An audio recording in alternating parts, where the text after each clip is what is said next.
You are listening to the Viva Fry podcast. On today's episode, I speak with combat veteran Kelsey Sheren, who talks about her experience in Afghanistan, the PTSD she struggled with coming home, the inadequate support provided by the Canadian government, which led to her very vocal critique of Canada's MAID's program as a cost-cutting abandonment of veterans. Enjoy the podcast.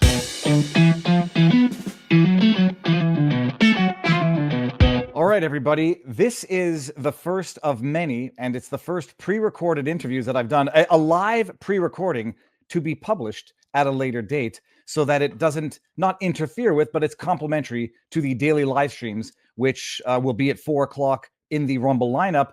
And the first inaugural pre-recorded, published later interview is going to be with none other than Kelsey Sheren. And if you don't know who she is, you will certainly know who she is after this interview, but I suspect many of you might already know who she is from beforehand. Recently made the news because she's taken on, at least the recent target, medical assistance in dying, MAIDs, as they call it in Canada, mercy killings, as other regimes have called it in the past, and state-sanctioned murder, as I call it, as it's currently being applied in Canada. But I was listening to Kelsey. We were just talking before we're going to go live here. I was listening to her podcast interview with Lex Friedman, which was literally a marathon. I mean, some people run marathons in less time than that interview. And in fact, I'm going to bring you in now, Kelsey, and you're going to tell us, Kelsey, when we mentioned it, I said it was, it's a 4-hour podcast, and you said it was actually 6 hours cut down. That's enough time for someone to run 2 marathons. Kelsey, yeah, first of all, thank you for coming. This is an amazing, and we're gonna break the ice on the Viva Fry channel with a pre-recorded interview. Tell us who you are for those of you who don't know, or us that don't know, and I'm going to get into many questions tangentially that were popping into my mind during my listening of your Lex Friedman podcast. Amazing. Thank you so much for having me. It's been a long time coming. I've had so many friends say, when are you talking to Viva? He is the guy for you. And I'm just so grateful for the opportunity. So I'd like to just take a second to sit in that gratitude, because it's not often you get to sit amongst people who are your peers that you've been looking up to for a long time. So thank you for that. Secondly, my name is Kelsey Sheren. I'm a Canadian combat veteran. I served in Afghanistan in 2009. I was subsequently injured in Afghanistan while I served alongside the British and the Americans, and I was medically released in 2011. I started a company called Brass and Unity. It's known as the bullet jewelry of the globe, and we donate 20% of the net proceeds to veteran and first responder organizations all over the world, and helping to stop suicide. Ultimately, we've lost more people to suicide than we have during the war 4 times, and we need to be looking at the 44 a day. So I started that company as a form of art therapy through my trauma, my post-traumatic stress disorder injury, and my traumatic brain injury, my hearing loss, and it helped get me back into community and purpose. And really, ultimately, it brought me back to life. And from there, I then started to dabble in psychedelic assisted therapy through Heroic Hearts Project, and a friend of mine, Griff, through Combat Flip Flops, who saw that I was struggling when I started my podcast and suggested, hey, do you want to come do ayahuasca with us? And at this point, I was on 11 different drugs. I was told I would never work again. I would never be a productive part of society. And Canada had essentially thrown me into the garbage and said, you were another number that we didn't need any longer. And for me, that was such a pivotal moment in my life, because I had been successful with the brand. We had already been in Forbes and Elle and, GMA and all the fancy, Hollywood celebrities wearing our jewelry, but I was still missing a part of myself, and I could not figure out what it was.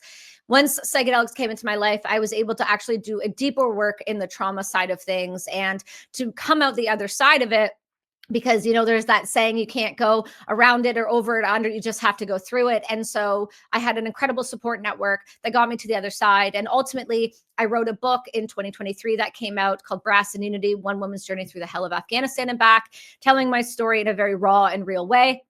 I started the podcast just under 5 years ago. It's been rebranded to the Kelsey Sheren Perspective now, where we speak to individuals of resilience and we just talk about difficult things. And then I started doing the MAID series. So in 2022, got a phone call, essentially. I've become a center point for Americans and British and Canadian soldiers to basically tell me things they don't want to tell other people. Because I'm a mental strength and resiliency coach, I work with athletes and CEOs and then transitioning military members. And I got a phone call from a friend who said, Kelsey, one of our dudes was just offered MAID. And I said, what's MAID? And he said, it's medical assistance in dying. And they told him it would be easier than blowing his brains out on the wall. And at that point, I'm really protective of my people. And I've spent my entire existence post-military trying to keep people from killing themselves. You know, the dying by suicide, you know, whatever you want to call it, killing yourself, dying by suicide, whatever the terminology you choose to use, the end result is death. And for me, if I'm able to get through the hardship that I've been through, and so many others that I know have been through and been able to come out the other side, I like to be that beacon of hope because others gave me the opportunity to heal. So at that point, I decided this was a fight I was going to take on. And once I started to do some diving, I heard the audio recording that Veterans Affairs said didn't exist. I read the reports they said that didn't exist. I saw the Prime Minister's office letters they said didn't exist. I saw everything that they said never existed, all in writing, all from the government. So at that point, I made a decision that I was going to not only take it on, I was going to make it my life's purpose to make sure people like Dying with Dignity and all of these organizations that were these pro-death call to eugenics movements would no longer exist by the time I die. And that is a lofty goal. And I am not alone in it in any way, shape, or form. There is a ton of us doing this work. And I'm very careful to make sure that I acknowledge that, because I just happen to be the podcaster who gets to share the information. But you have Care Not Killing, the Euthanasia Prevention Coalition. You have Alicia Duncan, Dr. Christopher Lyon, Amanda Ackman, and all these amazing individuals we actually have in a group chat, which feels like the French resistance in World War II, where we just sit there and we band together and we come up with ways to not only expose these people for what they're doing, like MAID House in Vancouver and in Toronto, as well as what the Canadian government has deemed as, you know, essentially people who were no longer worthy of our tax dollars and looking after ourselves. And recently, I started a Substack based on Konstantin Kissin's recommendation. And I'm grateful for that because he pushed me down this route. And we did an article called Franchising Death, where we spoke about the new ways to make money by starting a MAID house, which people are so proud of, which I don't understand. And then we also started to look at the newest report that came out about the financial implication for the healthcare system in Canada and the $1.273 trillion they will save starting to euthanize the mentally ill and the disabled, the homeless, and addicts starting in 2027 to 2047. So that has kind of been my mission and my journey. And I do a lot of things. I wear a lot of hats, and I'm just trying to use any of my platforms to better the world the best that I can. No, it's an amazing thing, because a lot of people who only recently discover you say, why the interest in MAIDs? And then it's only been going down your life rabbit hole that people understand. Veteran who's intimately involved with the post-traumatic effect of war itself, and then the effect it has on soldiers who end up taking their own lives. And then you can understand why this emphasis in particular. One thing that the terminology now, and we're going to get back to the beginning of your life, because it's a genesis story that everybody needs to understand. Just before I forget the question, the people are using the word now dying by suicide as opposed to committing suicide or killing yourself. And there's no tongue-in-cheek glibness to this. I don't know what the sentiment is within the community where this occurs. Does that distance itself from what's actually occurring? I've always, you hear dying by suicide and it almost sounds like an external disease-like factor beyond the control of the individual. Whereas what makes suicide as tragic and horrifying as it is that it's not a weakness of the individual, but it is something that's coming from the inside of the individual. And I've always said, killing yourself or committing suicide doesn't abstract from the individual the way I feel death by suicide or dying by suicide implies as a term. But I don't know if that's my own ignorance. How do you feel about the distinction of these terms? I mean, for me personally, I agree with you. I think the more that we desensitize the word, the more that we take the bite out of it, the more that we remove ourselves from what it means to kill somebody and to take a life. And I think that's part of the problem that you're seeing with the eugenic movement and the MAID process and the word MAID itself. It's euthanasia. We're euthanizing our population. Stop pretending it's something beautiful and harmless. It's taking a life while your family members watch someone murder you. That's the same with killing yourself. You are taking an action and you are performing it on yourself. The thing we do understand about suicide, it is an impulse. It is a fleeting moment. A lot of times it happens at night because emotions are raised in the evening. And we do understand that it is a chemical imbalance where our bodies are fighting up against ourselves. It's essentially that, no different And not to compare, PTSD and trauma, war trauma, to things like anorexia and bipolar or schizophrenia, but they are still mental health issues. They are still mental health illnesses. And these are something that can manipulate and change what you would normally do in an everyday action. So to somebody to say to die by suicide is to remove the responsibility from the individual. And being a coach and doing what I do, responsibility and taking that ownership on in every action and every habit that you do is so very important. And I think that when we start to desensitize things like suicide, you get things like Simon's Department Store with their ads, and you get things like the MAID movement, where it's a compassionate and empathetic way to die. It's murder, it's killing, death is still death. You are still allowing someone to end their life. So some people will say, yes, Kelsey, it stigmatized people. And I will argue back that it removes the bite from the conversation, which I think needs to exist in order to express the severity of what that action is and what that means to not only the individual, but the family unit around it. And that's kind of what I just said on Next Generation with Elliot, was when people say, how dare you take someone's right away to kill themselves? I say, you've always had the right to go kill yourself. What you don't have the right to do is institute legislation and law to push on vulnerable individuals and dangle carrots of healing or removing the burden by stating that we will take the action for you and removing the responsibility and action on yourself. Well, and mainstreaming it. It's like it becomes an industry. It starts off as a grassroots movement, then it gets co-opted, then it becomes corrupted. And we're going to get into the corruption there. And I also get accused of being very insensitive. Like I don't I have nothing against. In fact, I do support what do we want to call it? When you're terminally ill, that type of facilitating death when there's absolutely no hope. I mean, my father-in-law died of pancreatic cancer or lung cancer. We don't exactly know. He didn't suffer for very long, but I've had other family members suffer for an extended period of time, where you say, yes, I have zero issue with the compassionate premature terminating of life when there's no other remedy and there's no other possible outcome, saving a miracle. But I would argue with that. Let me argue. Can I just do you mind if I push back on that first? No, not at all. Please. Okay, perfect. So, because I don't want to take the care and compassion out of the fact that you watch somebody and you witness somebody die in a very painful manner. Here's the thing I try to get people to understand, though. Nobody said that when you were born, you were not going to suffer.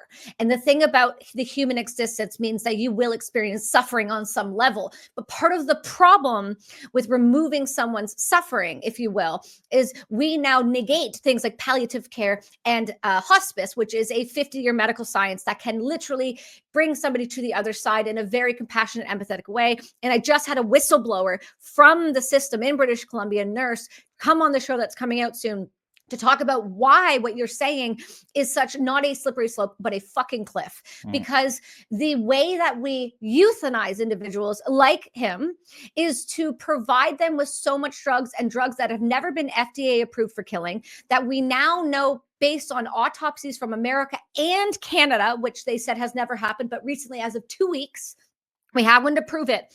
It causes heavy lungs, which is a pulmonary edemic state in the lungs, which causes you to drown in your own fluids. So he did not die from cancer. He did not die from those things. He would have died, if using this, by drowning him to death in his own fluids under a paralytic. So the way to kill somebody compassionate and empathetically, and this is going to be harsh, hypothetically, would to be shoot them in the brainstem.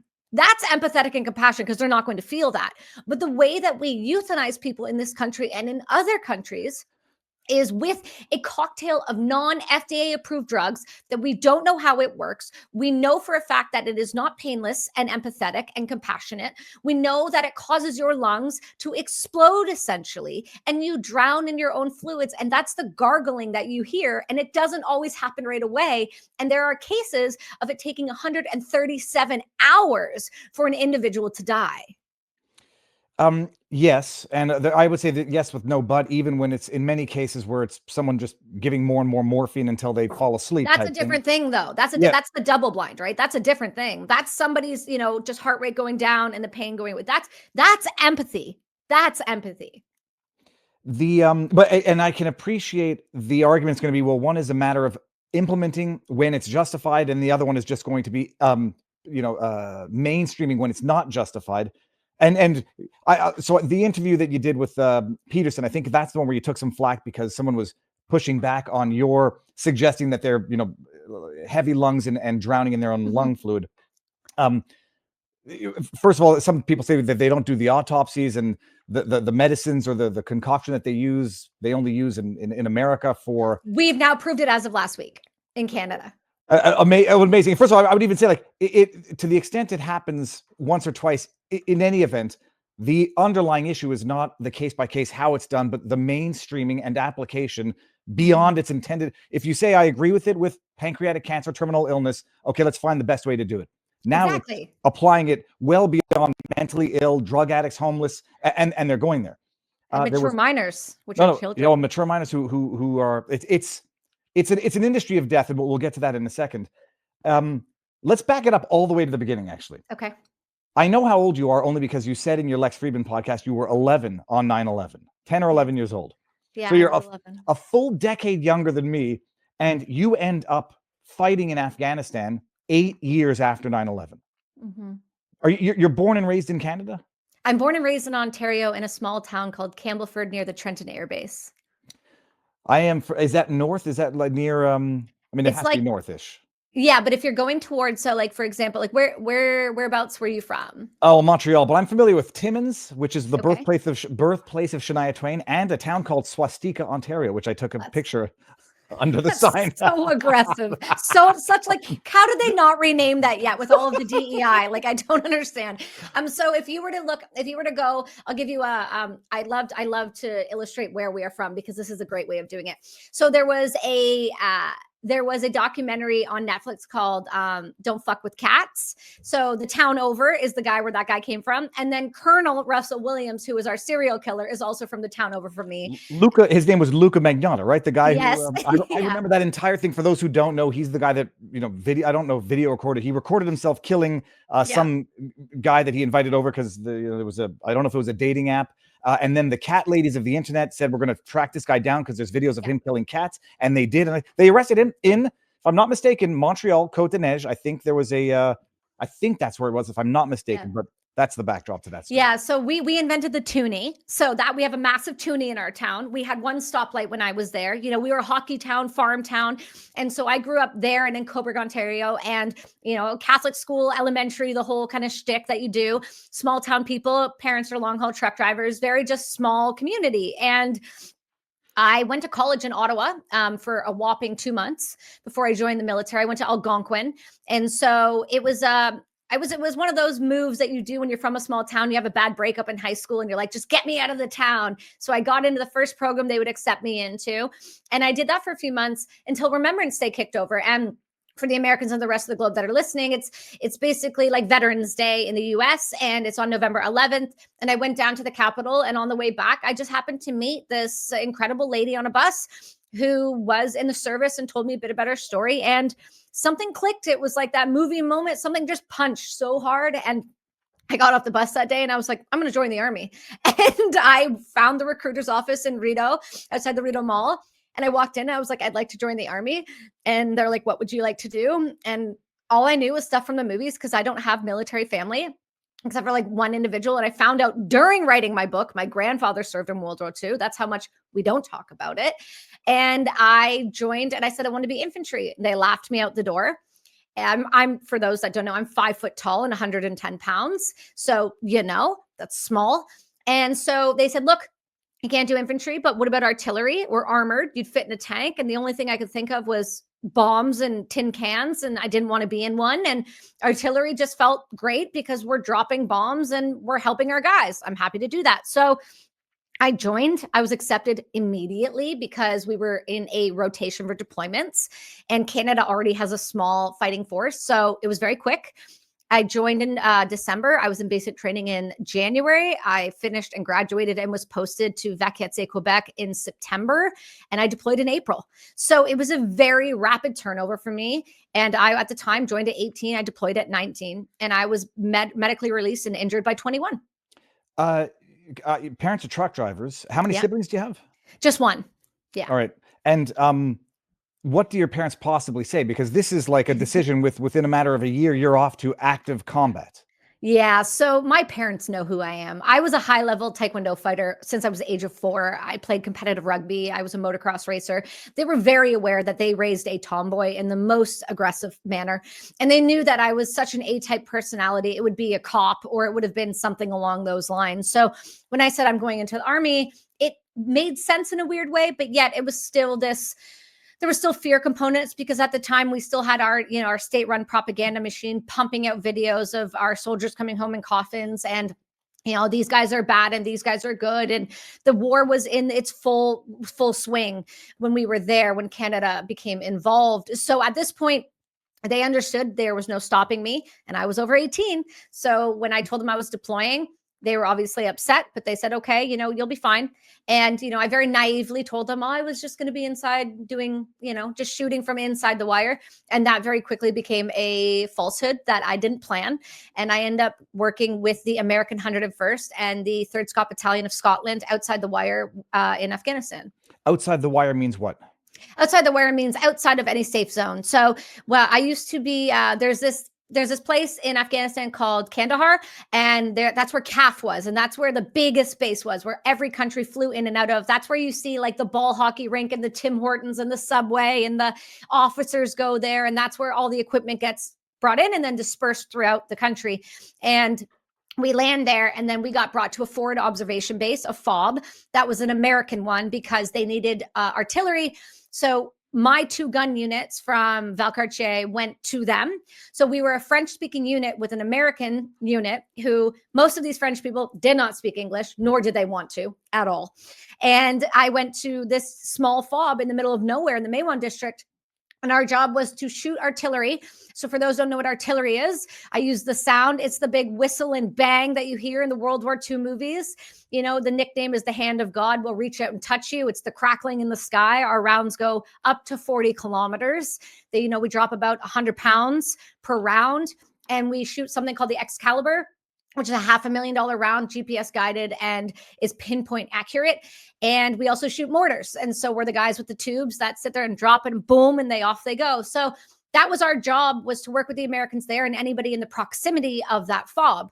But that is supposed to be the job. But I was very quickly voluntold that I was being picked up by the British in a Chinook, and I was going back to CAF, and I was going to be going out on a patrol and an operation with the British unit. And I was told, and I quote, "You are their female now." And so I was the female on the front lines with them.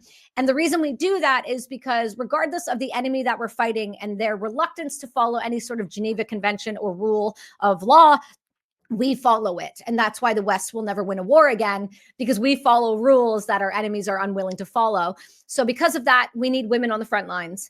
And so I went outside the wire, and my job was to kick the doors in, just like the men, and take the women and children into separate rooms, search them, and make sure that the compounds were clean. Okay, make sure I understand this, because there's many ways to interpret that you are the woman now. Is that to say not a question of DEI, but they need to have a certain amount of women? Or is it to say you're the woman now, you are the liability from a capture perspective in the treatment that you will get from the enemy versus that of a man? So now how it worked, now they're called CSTs, cultural support teams, but at the time they didn't exist yet. So we didn't have a program yet. And so I was considered a female searcher. My job was, now I was attached to the infantry unit, and my job was specifically to run and shoot and look after women and kids. So at the time, the Taliban got really smart, and they started hiding things that would indicate they were working alongside the Taliban in women's hair, in their clothing, and with children, because no man can touch a woman in a burqa.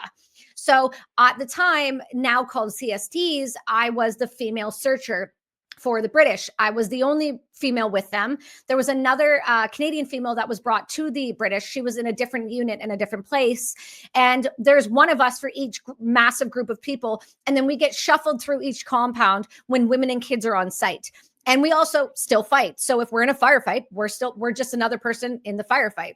And so it's not about liability, but it's about I'm allowed to do certain things those guys are not allowed to do. Okay, understood.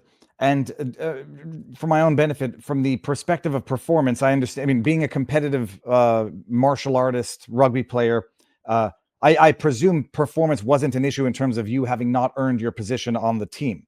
No, absolutely not. I'm a hyper competitive individual when it comes to fitness, and I'm a hyper competitive individual when it comes to shooting. And so I was very fortunate because my sergeant at the time, Sergeant Marc LeBlanc, who's now just retired after 27 years, he, before we deployed, instead of just saying we were artillerymen, he said, we're now going to go clear houses and we're going to go get you high level shooting qualifications so that if for whatever reason we have to go outside the wire with those guns, everybody is proficient as hell. Because when you join the military, you're an infantryman first. And so he said, if that's the case, I want you to be comfortable.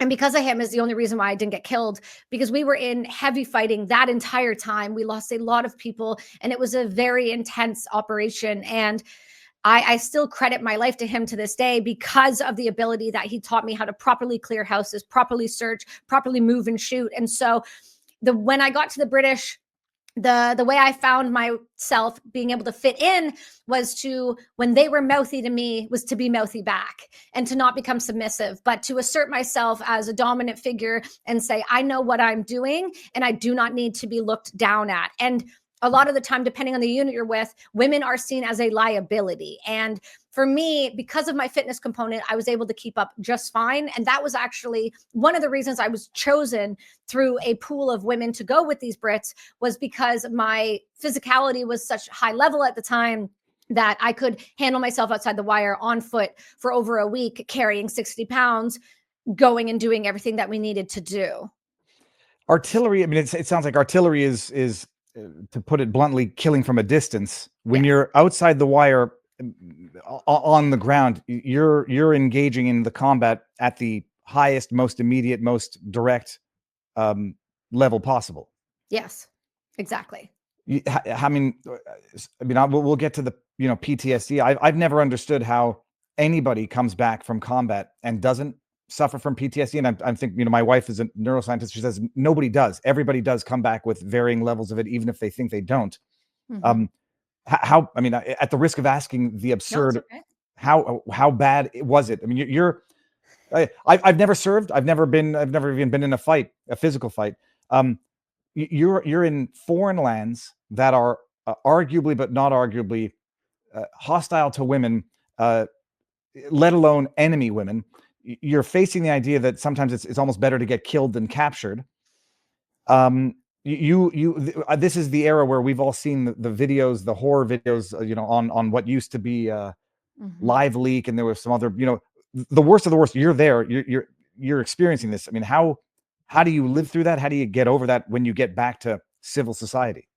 Yeah, I was really unwell. I won't lie. It was a really bad operation for me. I was not given any psychological training whatsoever on what it would be like to take a life. And I don't think at the time we really were. A lot of the special operators go through very different training than the conventional fighting forces. So, like, for example, a good friend of mine, Dallas Alexander, who was a JTF2 sniper, did very different psychological training than, say, the conventional boots on the ground like myself.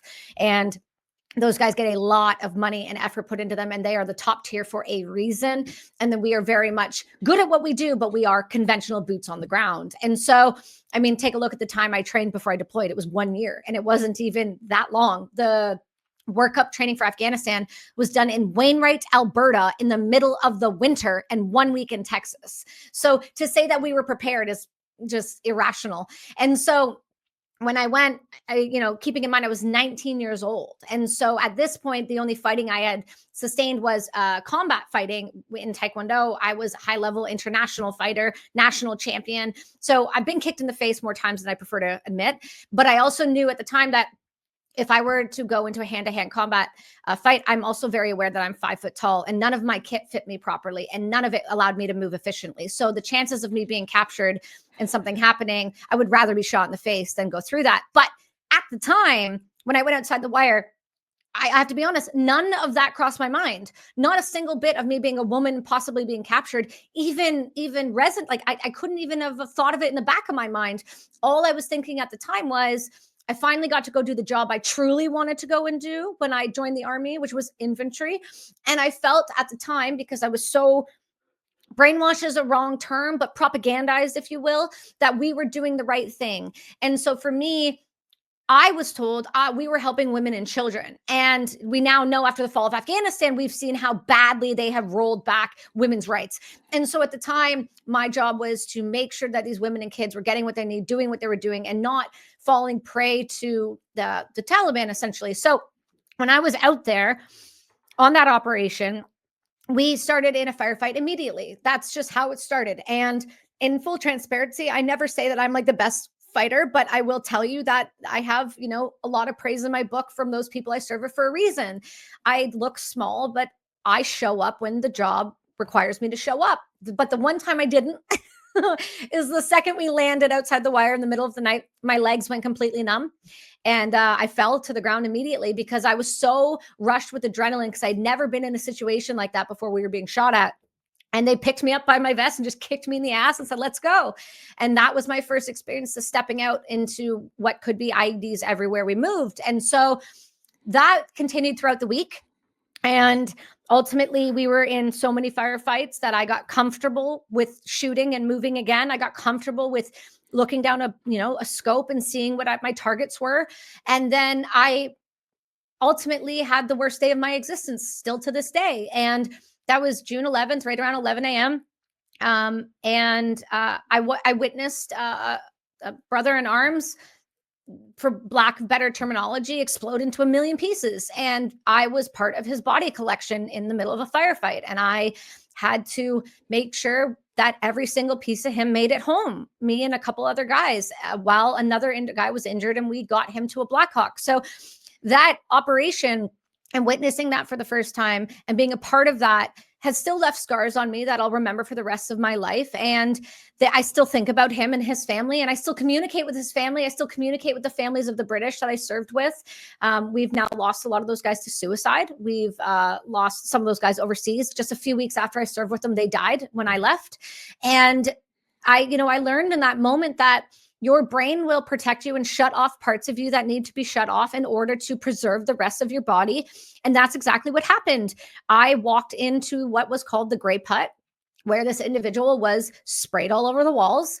And my job, it was, while we were under fire and taking mortars, was to grab everything I could, put it in evidence bags, and whatever I couldn't, put it in my pockets, and grab his weapons and whatever we had left and run as fast as we fucking could back to those Black Hawks to get him home to his family. And that's what we did. And I didn't think twice about it at the time. They just tapped me on the shoulder. And at the time, my maiden name's Burns. And they just said, I Burns, you good? I said, yeah, let's go. And it's the light switch moment. I felt it. I felt it all shut off. I felt the walls go down, if you will. And that was the moment I became a warfighter. That was the moment that anything that moved, I was good with killing. That was the moment that anybody that looked like them was now a target. Anybody and any empathy I had toward those people was gone. And if you looked at me the wrong way, you would pay the price. And I understand, and I've said this before, but I think it's the truest statement I've ever said. I will live the rest of my life knowing that I am a part of some people's nightmares. Those women and kids, the doors we kicked in at 4 a.m., when I took their babies out of their arms to search them, some lady with blonde hair just walking in, separating you from your children. I'm a mother now. I cannot imagine what I would do if somebody tried to take my child from me in the middle of the night with a gun in her arms, with grenades strapped to her body. I can't imagine how I would have reacted. So now I grapple with the fact that there are people that will exist knowing that my face is something that gives them nightmares. And I do my best to, I would say, I don't regret anything I've done. I never will, because I believe everybody's on a path, but I will forever do my best to make up for that in a positive manner in the world and be open and honest about the realities of war. And now I'm very anti-war, but I'm not. Let me be clear. I'm anti-conventional fighting forces, but I am not opposed to strategic individuals like my friend Dallas and 4 dudes in all black going to eliminate problems, because that is what they are fucking good at. And conventional fighting forces are cannon fodder. This is something I've always, it's not, you can't understand it unless you've lived it. It's certain things you cannot ever understand. I think, the most superficial of which is a roller coaster. Someone can explain what it feels like, but until your stomach disappears, you'll never understand. Parenting, I think, is another one. Until you have a kid, a dog is a dog and a cat is a cat, and a kid is just something. War is something, and taking a life is something that's just like, that is reserved for those who have had the misfortune or the life experience of experiencing it. But you get into that zone where you get into that moment where you're in combat mode, and for you it lasts the duration of the battle.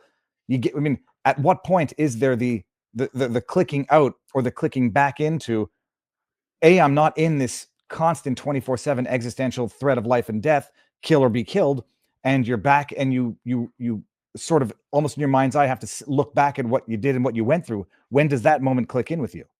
I know some people where it's never happened.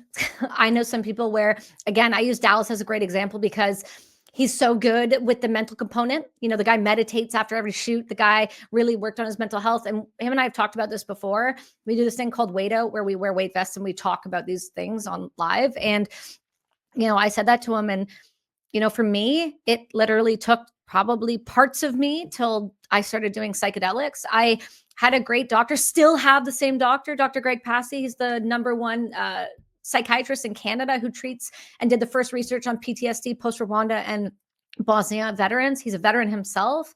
And I still work with him, very different capacity than when I did. So I think parts of me came back, but I know that parts of me will never come back. And I think that's how it's supposed to be. I'm not supposed to be the same person I was when I was 19. I don't think that you can ever fully come back from taking a life. I don't think you can ever fully come back from watching your friends die. I don't think you can ever fully come back, but I think you can come back better and different. And it's about how you use what happened to you in spite of to become the thing, right? So it can be the thing that kills you or the thing that creates you. And for a long time, it was killing me. I was hyper suicidal for the majority of my 20s. I was over medicated on 11 different drugs. I couldn't feel, I couldn't think, I didn't function. And I just planned out ways to die every day.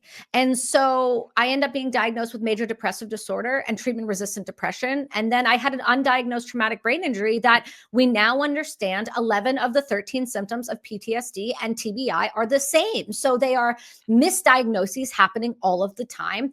And people are wondering why they're not getting better, because the neurochemical makeup of what happens in our frontal lobe from a traumatic brain injury, which we now, by the way, understand is coming from concussive blasts. Every time you pull a trigger, you don't need to be blown up to have a traumatic brain injury. You stand beside an M777, it's a concussive blast every time. We've tested it. And I actually just won one of the first Veterans Affairs cases proving that an M777 causes traumatic brain injury. I won it just 2 months ago. And up to this point, they wouldn't acknowledge it. And so what we understand about our brains and our bodies and how it works in trauma is that there's a chemical response that happens that goes from the, putting you in the parasympathetic to the sympathetic and back and down and upwards. And so if we learn how to work with our bodies and we're actually given the proper tools like breath work, community, hormone balance, checking our blood work and actually doing deeper work rather than just doing talk therapy, which has its place. But we start looking at the chemical makeup and things like psychedelic assisted therapy and how we can rewire and fire the brain with things like RTMS and vestibular work. We can absolutely heal from these things. But up until this point, I hadn't. And in 2021, the end of 2020, 2021 is when psychedelics came into my life and I went off of all of the pharmaceutical drugs. I never went back on anything. I have never been on anything since. And I'm a psychedelic integration coach because I now understand that medicine, if given the right set and setting, community, purpose, and integration, can be the tool coupled with things like vestibular work and some eye exercises to get you back on track. You don't have to live like that. But I don't think that we're meant to be the same people we were then as we were now. And I know that over time, because with trauma, you don't have a great memory sometimes. And when I think about the first 3 years of my child's life, he's almost 9 now, I was still very sick. I don't remember it because I couldn't handle crying because it reminded me of babies overseas. I couldn't handle going to the grocery store by myself with just him because my head was on a swivel and I was so worried that somebody would come in and shoot the place up. What would I do? I have my child. And so how would I respond? And there was a point when I had to realize that, enough people around me wanted to see me well. And I was so tired of being tired. And that was the moment that I decided, am I going to kill myself or am I going to take a radical, different level of accountability, do something completely outside the box and just do the last kick at the can? And that's what ayahuasca was for me. It's an amazing thing.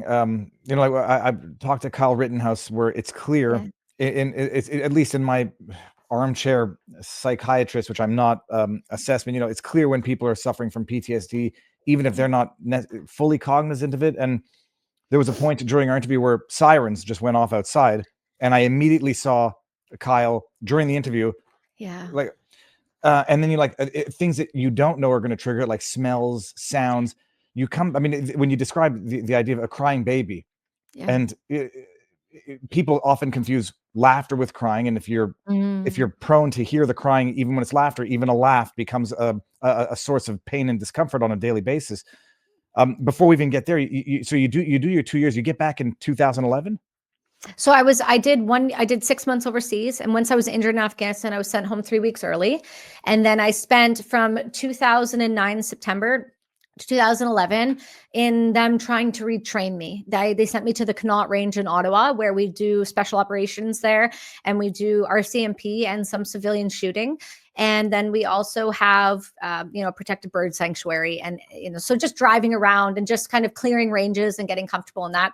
And there was a scenario where I had to go clear a grenade range, and I went to step on the sand and I couldn't move. And that was really the last straw for them, where they said, she's not coming back from this. And so what the military did wrong, and they have since apologized and brought me back to try to make up for it, was, they just kind of said, you're done. That's it. We're not keeping you. You're not worthy of keeping. They told me it would be easier if I had died, just like crazy things that people project outwardly. Now I understand, hurt people hurt people. And I was med boarded out on a 3B medical release. I'm now officially 100% disabled, according to the government. This is also why MAID is such a big thing to me. And when we tell people that they are useless, what happens is they realize they're no longer wanted in this world. And they rip you away from your entire unit, which is your community and your people and your support networks. And they never told anybody when I left Afghanistan where I went. My sergeant and I didn't link up till only a couple of years ago. He had no idea where I went. They didn't tell him what happened to me, nothing. And the Canadian military just failed, not just me, but several other individuals. And that's why you see the suicide rates what they are. What does it mean? You say diagnosed, like you're considered 100% disabled, and some people are going to say, well, okay, you have 4 limbs and you're healthy and whatnot. Right. What determines that disability for the government? Yeah, invisible injuries are a real thing post 9/11 with GWAT veterans. So the psychological injuries, the permanent hearing loss, I wear 2 hearing aids now. I also have a traumatic brain injury from blast exposure. So it is constant work to keep myself on track and keep my brain functioning and working very well. It requires a lot of treatment. Canada would not treat me, by the way, and would not acknowledge it. So fortunately, Defenders of Freedom from Texas got special permission from the board, and I was their very first combat female they ever treated down at Resiliency Brain Health, who treats Navy SEALs, Army Rangers, and otherwise. And they put me through a 2-week intensive program to get me healthy again. They did that pro bono completely because they just saw me struggling on podcasts. And that was a big one. And then also with the diagnoses of post-traumatic stress, that is another one. So the VA gives you ratings, just like in America, they give you a rating per injury. And so when you combine all of my lovely things that they say I have from a label perspective, I make up 100%. Yeah. And that's another thing where people tend to think physical disabilities are the only ones, and set aside PTSD, which is as real as real as cancer. And I'm not trying to be glib. No. People don't tend to appreciate the concussive impact that comes with these devices. I mean, you have to describe it. It makes your organs feel like they're busting out of your chest when these things go off. Yeah, so there's this weapon system called the Carl Gustaf, and we shoot it, and it's basically a massive cannon you put on your shoulder, and your head's right beside it. And every time you fire that thing, literally all of the mucus comes pouring out of your face, and you feel like you've just been punched in the head by Mike Tyson. And so I'll send you a video after this because I think you'll appreciate it. I was an artillery gunner, so artillery rounds are 100 pounds. They go up to my waist.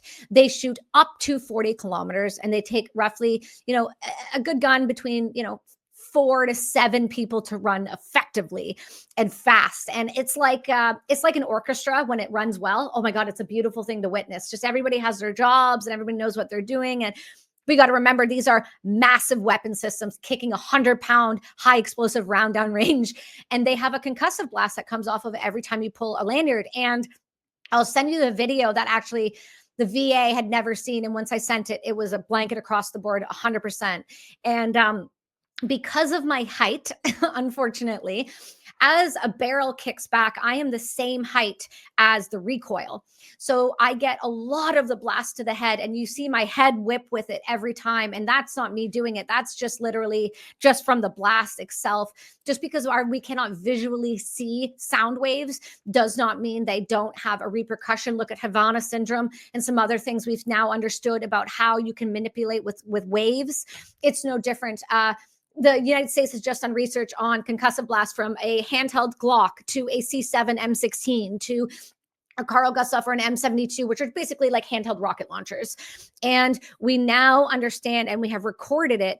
And what they have started using the diagnoses of is called operator syndrome, which is a combination of PTSD and traumatic brain injury because of weapon systems used, grenades and other things. So, this is not, when people say you go to war, not everybody experiences what I experienced. I think 1% of Canadian soldiers went outside the wire out of the, I think it was like 15,000 total were in combat, not necessarily inside the wire, or our logistics teams or our officers. Certain people were outside the wire, and then you have your support networks which are just as important. So I want to make that clear. I'm not throwing shade at them. Everybody needs everything. We need our cooks, we need our mail, we need everything to come through in order to be an effective fighting force. So I'm very clear to say that they're just as important as the war fighters are, but let's not pretend they are very different people. And you would see that when you would go in and outside of CAF, you see the people going outside the wire, their faces are different than the person that gets to go to Tim Hortons every day and go to the gym in the morning. They're not the same, and we're not made the same. So it's just different. And the thing I would say is that there is so much hope into healing these things now. We're starting to, you just saw some legislation come through in America about allowing the very first individuals to active duty to do research on with MDMA therapy. We now have psilocybin. We have the special access program in Canada, which I am a part of.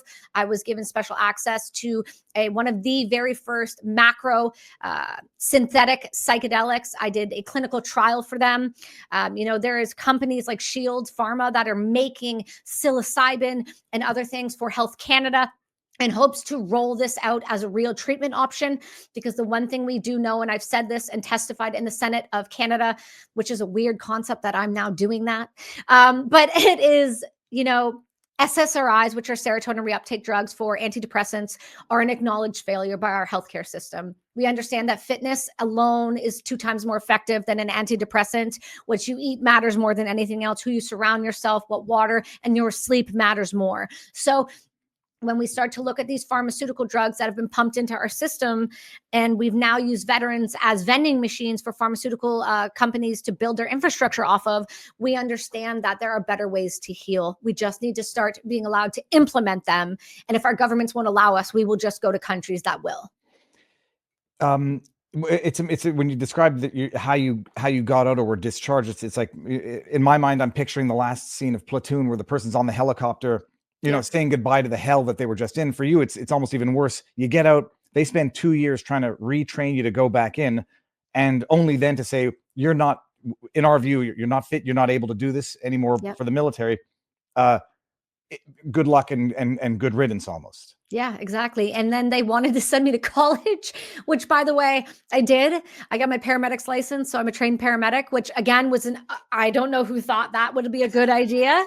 I mean, it's not, that is almost, there's the expression, in the house of a hung man, don't ask where you hang the fish. Someone coming out of combat, go do traumatic response, local. Yeah. And the great part is when you were in school training with civilians who have never been in that trauma response, I took it as if it was real. And they were like, you're a psychopath. And I'm like, he's dying. Like, it was not to make light. If they make a movie of it, it could be a comedy. And that would be one of the scenes where, like, why, it's so wild. I mean, so the next 7 years, when is your child? You have one child? I have one child. Yes. And when was he born? He was born in 2016. 2016. So you're out in 2011, and you've got 5 years, 6 years before you have a kid of what is, I imagine, just psychological torture day in and day out, and very few. I mean, you have community, but no help from the Not at the institution that time. damaged you. No, I didn't have any community at the time at all. And I'll be honest, because I'm from Ontario, but at the time, my ex-husband is from British Columbia. So I moved out here. I had no family other than them. I didn't have any friends out here. I didn't click with anybody. It was a very white, affluent area. And so me being somebody who just was prone to swearing or just being very honest about stuff with no filter, it didn't really fit for me, if I'm being completely honest. So I didn't have a community because I had pushed myself away from the military. Excuse me. I had pushed myself away from anybody in a uniform. I didn't want anything because they had told me I was broken. So now everybody in my eyes was the same. And that's obviously, you don't want to paint people with a brush, but when you're in that stage, you can't help it. But how do you click with anybody? And this is not no thing. It's like, I mean, I can't even analogize it. But you come back and like you're talking to people like you and you're looking at them like you're complaining about the temperature of your coffee. You have, I mean, and it's not. It's like, how do you reintegrate yourself psychologically into people around you who will never understand what you've been through? It's just, honestly, it was a daily fight, and I was hyper reactive. And there was a point where actually right before I moved, I was in a Walmart in Ottawa, and I attacked a family who was Middle Eastern, and I was wearing shorts and a t-shirt, and the father was giving me dirty looks, and I flipped right back to overseas and went after them. And I mean, I went after them and was screaming like, I'm going to kill your whole family, and like the whole thing, and like I was not there. And so it took a long time. And there was, like I said, a lot of work. Dr. Passy is one of the main reason I still existed. My ex-husband was a massive support network for me at the time. And I just did my best to just keep going. If they told me if I just keep trying, I'll get better. And there was points where I never thought I would, and I would go back into the hyper suicidality. And then there was times where I'd be like, okay, today's not that bad. I brushed my teeth today and I got out of bed. That was the win. Right. And so at one point, my doctor suggested, what about art therapy? Like, what if we do some form of art therapy, get your hands busy so that your mind isn't just sitting? And I said, okay. And for whatever reason, I gravitated toward jewelry. That makes no sense. I was a tomboy. I never wore jewelry. I don't understand it. Still don't understand the mentality around it, but I'm always attracted to it. And somebody was like, what about bullet casings? Like, why don't you play with some of those? And I was like, oh, I love that idea. So I made some phone calls to some friends. They sent me cases of ammunition, just casings. And I taught myself how to build jewelry out of bullet casings on the kitchen table and with a handheld pipe cutter and a drill and a hammer. And I just started using beads and building these bracelets. And then they turn into these like little bullet bracelets and, into these like necklaces that are like magnetic with gold. It's like weird. The transition was so weird, but they did. And I realized that one day I woke up, I brushed my teeth, I sat down to build jewelry, and I looked up and it was 5:00. And I didn't want to kill myself that day. And I went, holy shit, this is working. And I told my ex-husband, I just poured myself into it. I was like, I think I want to do this. I don't know how to run a business. I don't understand margins or selling. How do we do it? And he built me a website over the weekend. I built jewelry, and then I started knocking on doors and selling it. And then within, I'd say, a year, very, very quick year, I went from the kitchen table to being on Ellen, to being on Kevin Hart, to making it by hand, to now manufacturing, to then 200 retailers. And then next thing you know, being in Elle and Fashion Magazine and, this new up and coming brand. And I was like, holy shit, I now have a goal. And then my goal was like, I want to be bigger than Alex and Annie. I want to be bigger than the Giving Key. I want to donate the money. Now I became a psychopath. And I was like, I want to be the best in this industry. And to this day, Alex and Andy went bankrupt. The Giving Key doesn't exist very much. And Brass and Unity is still standing after almost 10 years of building it on the kitchen table and over $500,000 donated. And I just realized that I could do something different and I could pour myself into everything. But part of the problem then, and let's be very clear, and this is the dangers of allowing a brand or a product to become your identity, is when COVID hit. Because then my business went from this massive business, this incredible office with all these employees, helping all these people and volunteers, and really finding myself, to now losing it all overnight. And there goes my self-worth again. And then once that happened, the Afghan pullout happened. And I got involved because I was watching and witnessing this country that I thought I had given and my friends had given their life for fall into the same people that we were supposed to have taken it from. And that's when I got hyper involved, and I got a phone call from not only the same guy that helped save my life, Griff, from the same guy going, Kelsey, I have a pack of VIP Canadians with Canadian visa holders, and one of them ran the women's rights division of the Afghan government. I cannot get her family out of the country. I need you to do it. And to say that I had no resources is mild. To say that I had no connections is mild. But in the next 2 weeks, I was able to pull off the impossible from the community I had built.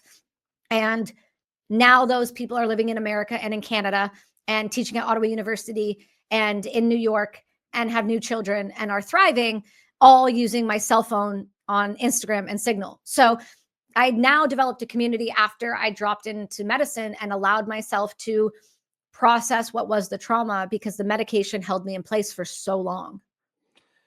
I mean, this is almost like not the perfect segue, but it's the exact question I sort of wanted to ask. You serve, and I have, there's no but to this. I have nothing but the most respect for everybody and anybody who's ever served. My question always is, some wars, I mean, I can think of maybe other than World War II, I'm not sure that I can think of any other absolutely necessary war. And my question is always, like, I gave Tammy Duckworth a bit of a hard time on Twitter, and people like Viva, she's a war vet, lost her legs, go easy. I wasn't really going too hard, but it's like, send your kids off to Ukraine if it's such a legitimate war that you want to fight for. And then people say, well, she's a war vet. I say that she's a war vet deserves the respect, full stop. The question then is, does anybody learn the right lessons from the war? I have a bunch of friends who served, and I've met them along the years now in Afghanistan, in Iraq, and many of them realized, that we were being used and abused. They were not just lies of wars to begin with, but they use us, abuse us, then neglect us when we get back, and then set aside the fact that a decade later, we got to watch the country that our friends died for fall back into the hands of the enemy, and now they've got all of our weapons as well. I mean, how do you reconcile or balance the pride of having served with what I presume you might feel to be the futility of the war that you were sent to fight? Yeah, that one's a real one. I think what I learned in my time when I was there is that human life is fragile and it is fleeting. And you can be having a conversation about the most, just absolutely nothing, just joking around, smoking a cigarette, to just watching your friend disappear and never, ever hearing their voice again.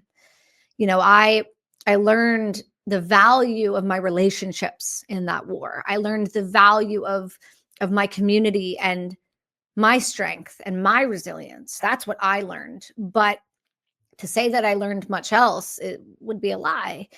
I think that a lot of the wars post World War II, and I think you're very accurate in saying this, and a lot of people don't want to say this. I said this on trigonometry. It got me a lot of flack. And let's just be clear, I get flack for everything I say. So I just really don't give a fuck anymore. But what I realized is that the West will never win another war. We know that because we can't. We can't. There's too many cameras, right? Because I say this often, like, if we all had the amount of footage from Fallujah in Iraq the way we had footage of now, there wouldn't have been much longer of a war, because they would have protested in the streets. It was so nasty. It was so nasty. And now you have Ukraine, and you have Russia, and you have Afghanistan, and you have what was this 20-year war, which we thought so many people were giving their lives for, only to turn it over to the Taliban and then equip them with $1 billion of equipment.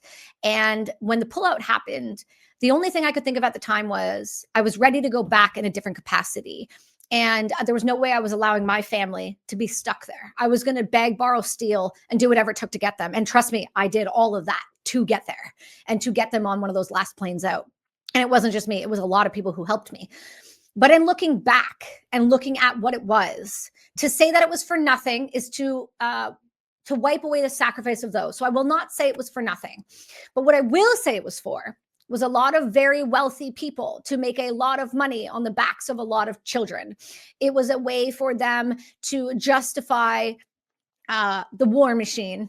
It was a way for them to justify, mineral rights. And it was a way for them to control an area on the backs of the next generation. And there are people, and still are people, that need to be gone. And you're seeing that right now. Look at what Donald Trump has done, President Donald Trump, with the Houthis and with the ISIS leader. And those are what we call strategic insurgents. Those are called the right guys for the right job. Those are your, Navy SEALs, your JTF2 guys. And they are in and out before you even know it. That's I'm good with. But to say that Afghanistan had any value would to be a lie. There was no value in that war other than we lost so many beautiful humans that will never ever have children, and their loved ones will never ever grow because they're so stuck in their children dying for a war that. Tell me what we achieved. We achieved absolutely nothing other than equipping them for the next war with the Middle East. And then those weapon systems were making their way into the Gaza tunnels, the same way that they were being bought up by the Russians, the same way the Taliban sells them off to China, the same way those weapon systems are flying around Afghanistan with the Taliban using fruit boots, rollerblading with our weapon systems and our camis. Like, there was no purpose to that war. It was started on a falsehood. It was started on a lie. And we were propagandized into believing that we were doing something good, when now you cannot tell me it has been good, when now women can't even use their voices in their own homes or stand near their windows, and they are being married. 7-year-olds are being married off to 50-year-old men, and no one is doing a goddamn thing about it. So to say there was some grand, beautiful is a lie. And it's not to say that we all didn't have a purpose there. We had a purpose when we were there, but we did not have an exit strategy. We did not have a plan. And to think that we were going to be able to give democracy to a nation, number one, who does not respect women, who sees them as dirt and not less than. To say that we were going to allow individuals to go back to school is delusional. To say that we were going to give these individuals a freedom is absolutely insanity. Any nation that has a Islamic leader in an extremism state the way it is will understand that they will never allow women to be level like everyone else in the world. They just won't. So any nation that does that to its females, you can tell very quickly, will never be a democracy. You come. Well, so you're back and you're on trying to cope with this. They put you on SSRIs, all sorts of pharmacological cocktails. When do you first try? I won't say off the market, but when do you try psychedelics for the first time?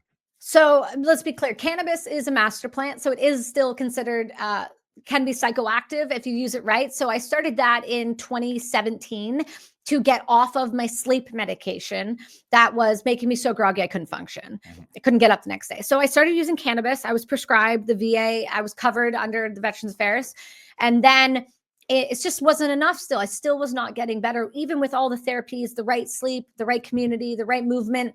It just wasn't enough. And then what had happened was I had started the podcast at the time, was called Brass Immunity. And I had Griff from Combat Flip Flops on, and he was a former Army Ranger. And at the end of the episode, he kind of leaned into the camera and looked at me and he goes, "Are you okay?" And I'd gotten really good, by doing all the TV interviews and stuff, going like, "I'm great. Things are awesome." And just being myself. And this mask I had. And then he asked me again, but he looked right through me and he goes, "Are you okay?"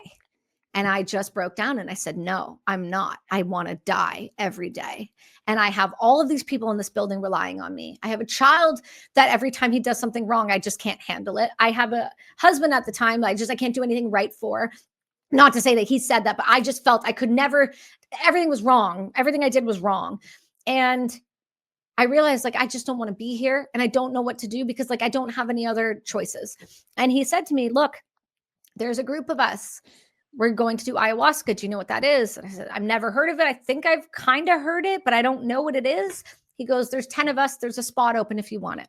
And I didn't think twice. I didn't speak to him. I didn't speak to anybody. I just said, "Yes. When is it? Where is it?" And so I called after that. I said, yes. I called my psychiatrist. I was like, "Listen, homie, I'm going off of this drug." He goes, "Well, you need to taper down." I said, and let me be very clear, never do this. It's very dangerous. Don't do it the way I did it. It's not smart. I just went cold turkey off of 150 milligrams a day that I was on for 10 years. So super dangerous, not healthy at all. And it felt like going off of an SSRI was the most painful experience other than giving childbirth because my brain felt like it was flipping upside down while I was standing still. It was excruciating. And if I may, just physically, not psychologically.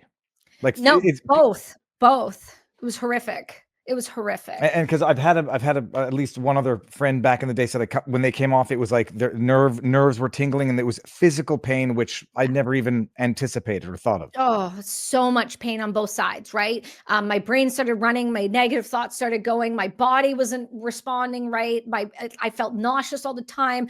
I just was tingling nerves, like everything was off. My body was like erroring out. And then I went into this, sounds ridiculous, but I didn't know any of these guys at all. I trusted them with my life. They were Army Rangers, ex-Blackwater guys. These were SEALs. These were the top tier guys. And I hold those guys in high regard. So I'm like, let's go into the woods with 10 other dudes for 3 days and see what happens. And that's what I did. The woods, are these woods in Canada, or like I picture you No. going to like Mexico or, you know, South America? Not for this one. This one was somewhere else in America, and I won't say where, but we went into the woods for 3 days, and I met all of these guys, and we went into a yurt one night, and I sat down in this circle with a bucket beside me in the dark with an individual from the Shipibo tribe and another individual. And my buddy to the right of me looks at me and he goes, "You'll never be the same after this. You won't be able to unsee it. I just want you to know that. And I can't promise you it's going to be easy, but I do promise you it will change you." And I said, okay. And that was the journey. And that's the one I spoke about on Lex. And that was the very first time. And it was very abrupt and very aggressive. And let me be very clear now, being a specialist in this area, psychedelics are not for everyone. They are not good for some people's brains. They are not okay to be doing when you're on pharmaceutical drugs. They have real repercussions that change the fabric of your entire reality. So when people do them for fun or psychedelic tourism or because everyone else is doing them, you need to be very clear that they will change the makeup of you and your reality in such a way that it is hard to describe.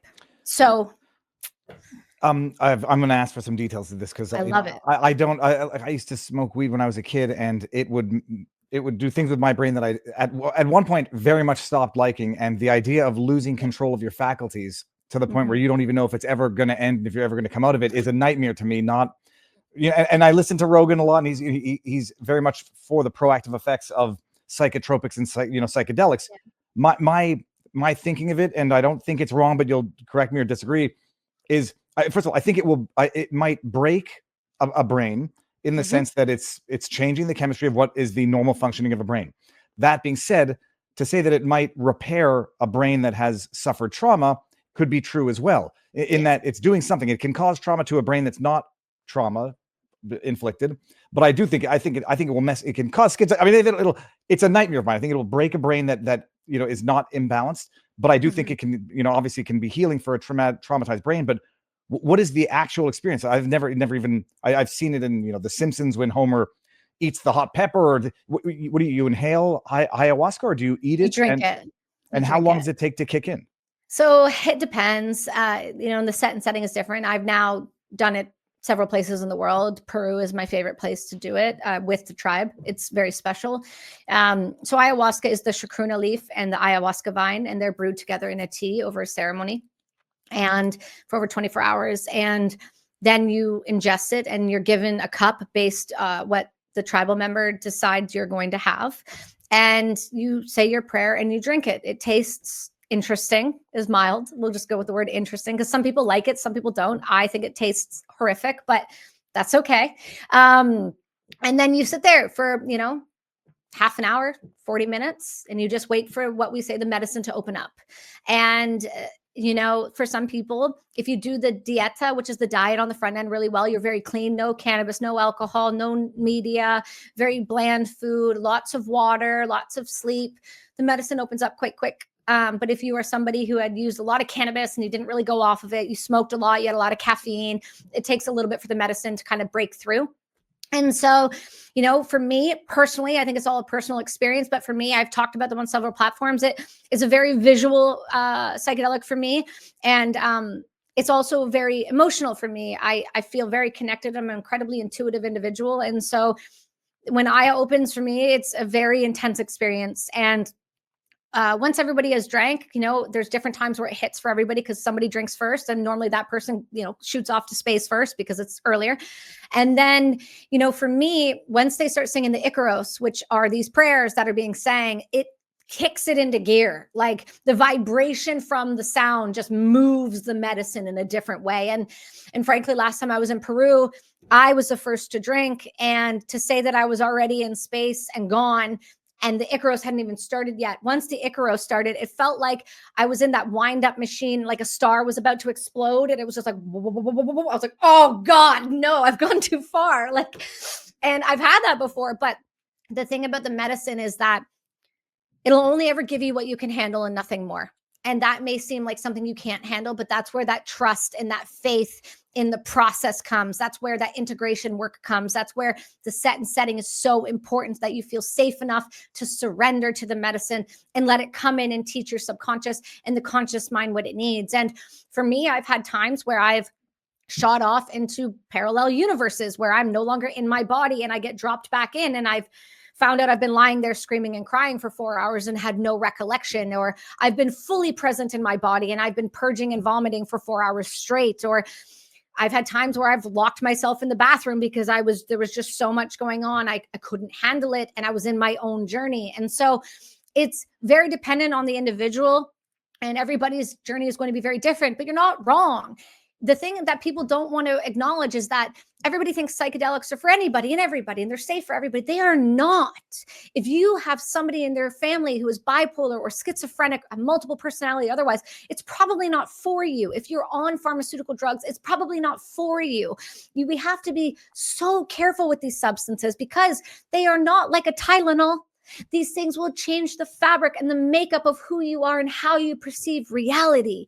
So for us to say that they're safe for everyone is a lie. So I'm very careful with my clients. I'm very careful with my individuals to do incredible screenings before we even suggest it. And regardless of you wanting to, I've had a client recently who all he wanted to do was that, but he was bipolar. And I'm like, dude, you are not a candidate for this. I'm sorry, but it is dangerous for you to go and sit with these medicines right now. Your brain, I cannot promise you won't have a psychosis event. I cannot promise you with the medication that you will not go into a serotonin issue. I said, I can't have that. And he luckily, my clients trust me in what I say, and it goes, okay, I won't do it. I trust you. And so we just have to be better about explaining that they are not a cure-all, and they are also not the cure, right? They give you the tools and show you what you need to be shown in order to take them and apply them and integrate them into your life. They are just a part of the process. They are not all of the process. And so that's why I'm so careful to be like, they're not for everyone. They're just not. It's what you describe is my literal nightmare. The idea of having accidentally consumed, and like, oh yeah, because like, look, with weed, you know that you're under the influence. Yeah. I've never done it, but I've watched a lot of videos of the guys doing salvia. There was this whole YouTube channel. The guy smoked salvia and then tried to make a sandwich or tried to write a letter. And I know of people who've done DMT. Yes. And it's like they describe detachment where you don't even know you're under the influence anymore. Yeah. And which is why, a 2-minute experience can feel like an eternity, like out of Inception. Yeah. And I can appreciate it only by comparing it to dreams or my own limited, weed experience, that when you have a dream that feels so visceral, so real, even, and that you don't even know it's a dream, and you wake up and you literally feel different about the world, about the person of the dream. Yeah. I recently I had a dream about Adam Schiff in which I felt bad for him in the dream. And I woke up and like, I know I hate this guy, but I kind of already feel bad for him as a human. And I can understand that type of, it's, the pineal gland and whatever, creating that type of shift in how you perceive reality. We have our own ability, right? That's the thing people don't. So I'm a breathwork practitioner. You can use your breath to access your own natural DMT. Like you don't have to go do a psychedelic to have a psychedelic experience. So to say that is a lie. You can sit with your breath in right set and settings or learn the technique, and you can 100% have these experiences. So, and that's a safe way for you to do it, because not everybody's a candidate for the external medicine, but we have our own. I know that I would be broken for life. In fact, I might still be recovering from my own, childhood. Right? So yeah, you have this experience, and then how do you integrate it in terms of your healing, and then and not moving on, but moving forward? Yeah. Yeah, absolutely. So for me, it became, a lot of things that happened in it. And I said this on Lex, like one of the biggest things for me was survivor's guilt and knowing that I did enough in that time to help my friends. And I was given the opportunity through the medicine to go sit with those individuals and talk with them for an extended period of time where I didn't want to leave. I just wanted to be there. I wanted to stay with them. And they said, you can't, this is not for you. It is not your time. You still have more there and we're watching you and we're supporting you, but it's not your time. And so it was about being able to face them and have that. I know I did the best I could. So it healed a wound for me that allowed me to move forward with my life and still take the positives of what I learned there, that I could do the hard thing and that I can get through the hard thing and that I do, whether you believe in God or the universe or whatever. I'm a big believer in energy and I know and I feel when my people are around me. And so I speak to them still. I still talk out loud to them because just because our eyes in this stage can't see doesn't mean they're not here. It does not mean that their energy is not here. So that gave me the moment of pause, like, okay, I can do this. It's going to be hard. It will still get harder, but as long as I keep going, it will keep getting better. I lean into the process. So it then became utilizing the tools I learned, right? So you get these things called downloads, essentially, where, a train of thought will come like later on. They don't always happen right away. You could be a year down the road and all of a sudden you'll see something and it'll be like, boom, oh, that's what that meant. Shit. And then you're like, oh, I should have been, okay, I got it. You're right. I got it. And then you just start implementing the change, right? So like looking at my diet, looking at my sleep, looking at my boundaries and who the hell I allow around me, right? Understanding that, and this isn't cocky, but it's like, I'm a privilege to be around. And so is everybody else, but nobody views them as themselves as that because they don't want to be seen as a certain way. So then they allow everybody in. When each person has their own special, unique energy and otherwise that not everybody should have access to, right? And that's about learning how to put boundaries in place.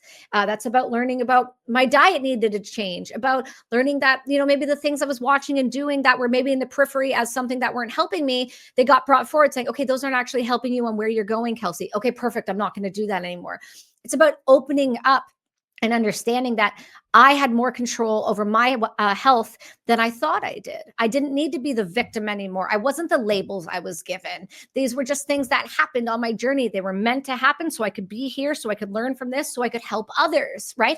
For me, it's always come down to this. And this was one of the biggest things I learned. Approaching the world with an open hand, saying, how can I serve you? Not from a religious component, but how can I help you? How do I help you? What can I do? Who do I know that you need access to? What resources do I have that can help you benefit yourself and move you forward? And that was one of the things that came forward was my job isn't to just sell jewelry. That was just the vehicle to get the money in the hands of the people that needed it to heal. What I do now is just a vehicle to show others that they can get through the thing. And my other purpose is to talk, whether I like it or not. I've been told that since I've been little. It's just about changing and shifting and showing others that their voice can be heard and it can actually impact. And that even though there's 8 billion people, one voice can change the world. One voice can make an impact. One voice can show others that they can be the thing they never thought they could. And it's about being willing to be the first in the door and make things uncomfortable and be uncomfortable. So I learned the cheesy saying, learn to be comfortable in the uncomfortable. Do the hard thing regardless of how it feels, because feelings are fleeting. Right? But situations can be better if you involve yourself in a productive, proper, healthy manner. And so my goal has always been be healthy enough to change the world, and not in some Mark, Trudeau power hungry change the world, but in all the disabled people, to all those veterans that thought they couldn't get through it, to all those mothers who didn't know who they were after children, to all those injured individuals, to anybody who's been something or even touches what I've gone through, to be like, hey, if the 5-foot, 110-pound mouthy fuck can get through it, pretty much anybody else can if you just try. And so that's kind of what I do now. It's like, we don't have to change everyone's reality. We can only change those that are willing to see it. And you don't have to force it. You just have to be open enough to go, How can I help you? And let them come to their own conclusion. So I mean, I want to ask the crass. Not it's not crass. It's just like you mentioned it, that more soldiers die taking their own lives after combat than in combat. Yeah. You have now, it's become one of your more prominent targets now is the exploitation and mass implementation of government sanctioned murder up in Canada. I mean, more you can count how many friends that you've lost to suicide since combat. I mean, more than my hands and toes can count. How do you? I mean, the main question is, on the one hand, how do you? I would presume everyone is at some sort of risk, but how do you approach and how do you even get people to talk about this? Because you know, it is. I appreciate that it's an impulsive decision, oftentimes or many times. You know, under the sometimes it's in a moment of crisis, could be under the influence, and someone can seem fine until they have that one moment. How do you identify the people who are most at risk, and how do you approach them? Because I presume that they would also be the ones who are the most not impenetrable, but potentially not easy to reach or open for help in the first place. Yeah. So part of what I did with Brass and Unity is I created this this product called the Buddy Check. Right. So it's these like little rope ones I was wearing here, but they come in packs of 2. And instead of asking somebody to go have a beer, which isn't going to help the situation, I say, let's go for a walk or let's go do something. And I give them this bracelet. And now it shows that the responsibility is on each other. And the majority of people now, fortunately, know what that bracelet means. It's a buddy check. It means that I know you're going through something and I can see it. I don't have to say it to you, but you know that I know that you know that I know that you know, kind of vibe. And when somebody comes to me, I've built a career, if you will, on being uncomfortably vulnerable publicly, like pretty bad. And so people now just kind of assume that I'm a safe spot to talk to. So for me, they come to me a lot and they're like, hey, this is what happened. I don't know how to deal with it. Pretty open about it. And then you've got the guys who are like, you can see it. And my tactic is really simple. I just go up to them again, because I'm so small. I'm so not intimidating as a human. I just kind of go, hey man, so when you're ready, I'm right here. And then a lot of times they shake my hand and give me a hug and go, thank you. Okay. And then you just let that sit. And then you touch them a week later and you go, hey dude, how we doing? They're like, oh, not bad, not bad. Okay, cool. Give them another 2 weeks. How we doing, dude? I'm not sleeping so good. Okay. Do you want to talk about it? No, not yet. Okay, cool. You let them come to it on their own, but you show them that the space is there when they're ready. And you just kind of go, whatever it is, doesn't matter how bad it is, doesn't matter how ugly it is. I've got the walls. My job is to let you smack off of them, but I will never let you fall out the other side. And so it depends on the setting I'm working in. Like I do nonprofit work for Heroic Hearts Project in America, and they take veterans and they get them psychedelic assisted therapy. And part of the program, though, is they're given a coach per client. And so to give you an example, I'll get a client given to me who's a veteran. I get their makeup of what they applied and why they applied in their service. And then they have 3 integration calls with me, and then their group, then they do the medicine, and then they have their integration calls afterward. And normally by the end of the first call, they're telling me everything. And it's not that I'm some magic special person at this. I just open myself so much so that they feel safe enough to open themselves up. Because I'm not going to judge you, because I've probably done it. I've probably done worse. I've probably seen it. And so because of the unique experience I've had overseas, doing a job that not a lot of women got the opportunity to do in a setting that I, end up getting injured in, there is this common understanding where I didn't have to be a special operator, but I did the stuff. So it's like, okay, she understands enough. And then I just let them talk, because one of the best things you can do for someone is ask them before you start, do you need coaching or do you need me to listen? And most of the time, people just need someone to listen and not judge. You know, that stupid trend that's going on. I've been doing that with my clients since day one. We listen, we don't judge. I've seen that only because of the TikTok videos that my kid has shown me when I discovered that she wasn't fully off TikTok. Oh, and perfect. they're funny. I mean, they're funny, but they're pretty stupid. They're funny, they're stupid, but it's the truth. We listen, we don't judge. I'm just going to hold the space for you, man. And it's not about having a safe space, because that's such a dirty co-opted word now. It's about going like, it doesn't matter what you say. I got you, and we'll sort it out. That's the one that I laughed at was, we listen, we don't judge. I've been using your toothbrush on the dog for the last month or two. What I was going to, the question was this now. With the push of medical assistance in dying and the offering it unsolicited to people, but especially veterans, and then it's at first it's not happening, but then it's happening much more than we've ever cared to admit. Suicide in general is a contagious phenomenon. Yes. When they start offering it willy-nilly to treat PTSD in veterans, it's a loaded question. How much of a demoralizing effect does that have on people who were already vulnerable in the first place? Well, let's be super clear about something because most people don't know this. I'm just pulling it up because I want to make sure that I'm accurate when I say some of these things, because people do love, like, Dying with Dignity to make hit videos about me and Jordan Peterson, just like Maclean's Magazine, who just love to drop bullshit that they can't back up in any way, shape, or form and think there's never going to be defamation lawsuits around that. So the beautiful thing about this program is that everything I say has a receipt attached to it. Isn't that amazing when you tell the truth, how that works? I went back to look up the video of the guy. It was one video debunking everything you said. I was like, so far, you haven't debunked very much. And also, even if you debunk, I use that in quotes, or they don't use a specific medication, you didn't address the underlying issue, which is medical assistance in dying in Canada accounts for 4.5% of death in the country. So they distract with these subtleties and then ignore the underlying point. But sorry, yeah, you're gonna no, totally fine. But actually, just to correct you, just so you're aware, the NIH states exactly what drugs are in the MAID kit and very emphatically points out that a paralytic is inside the kit. So again, they're never going to debunk the truth. Good luck.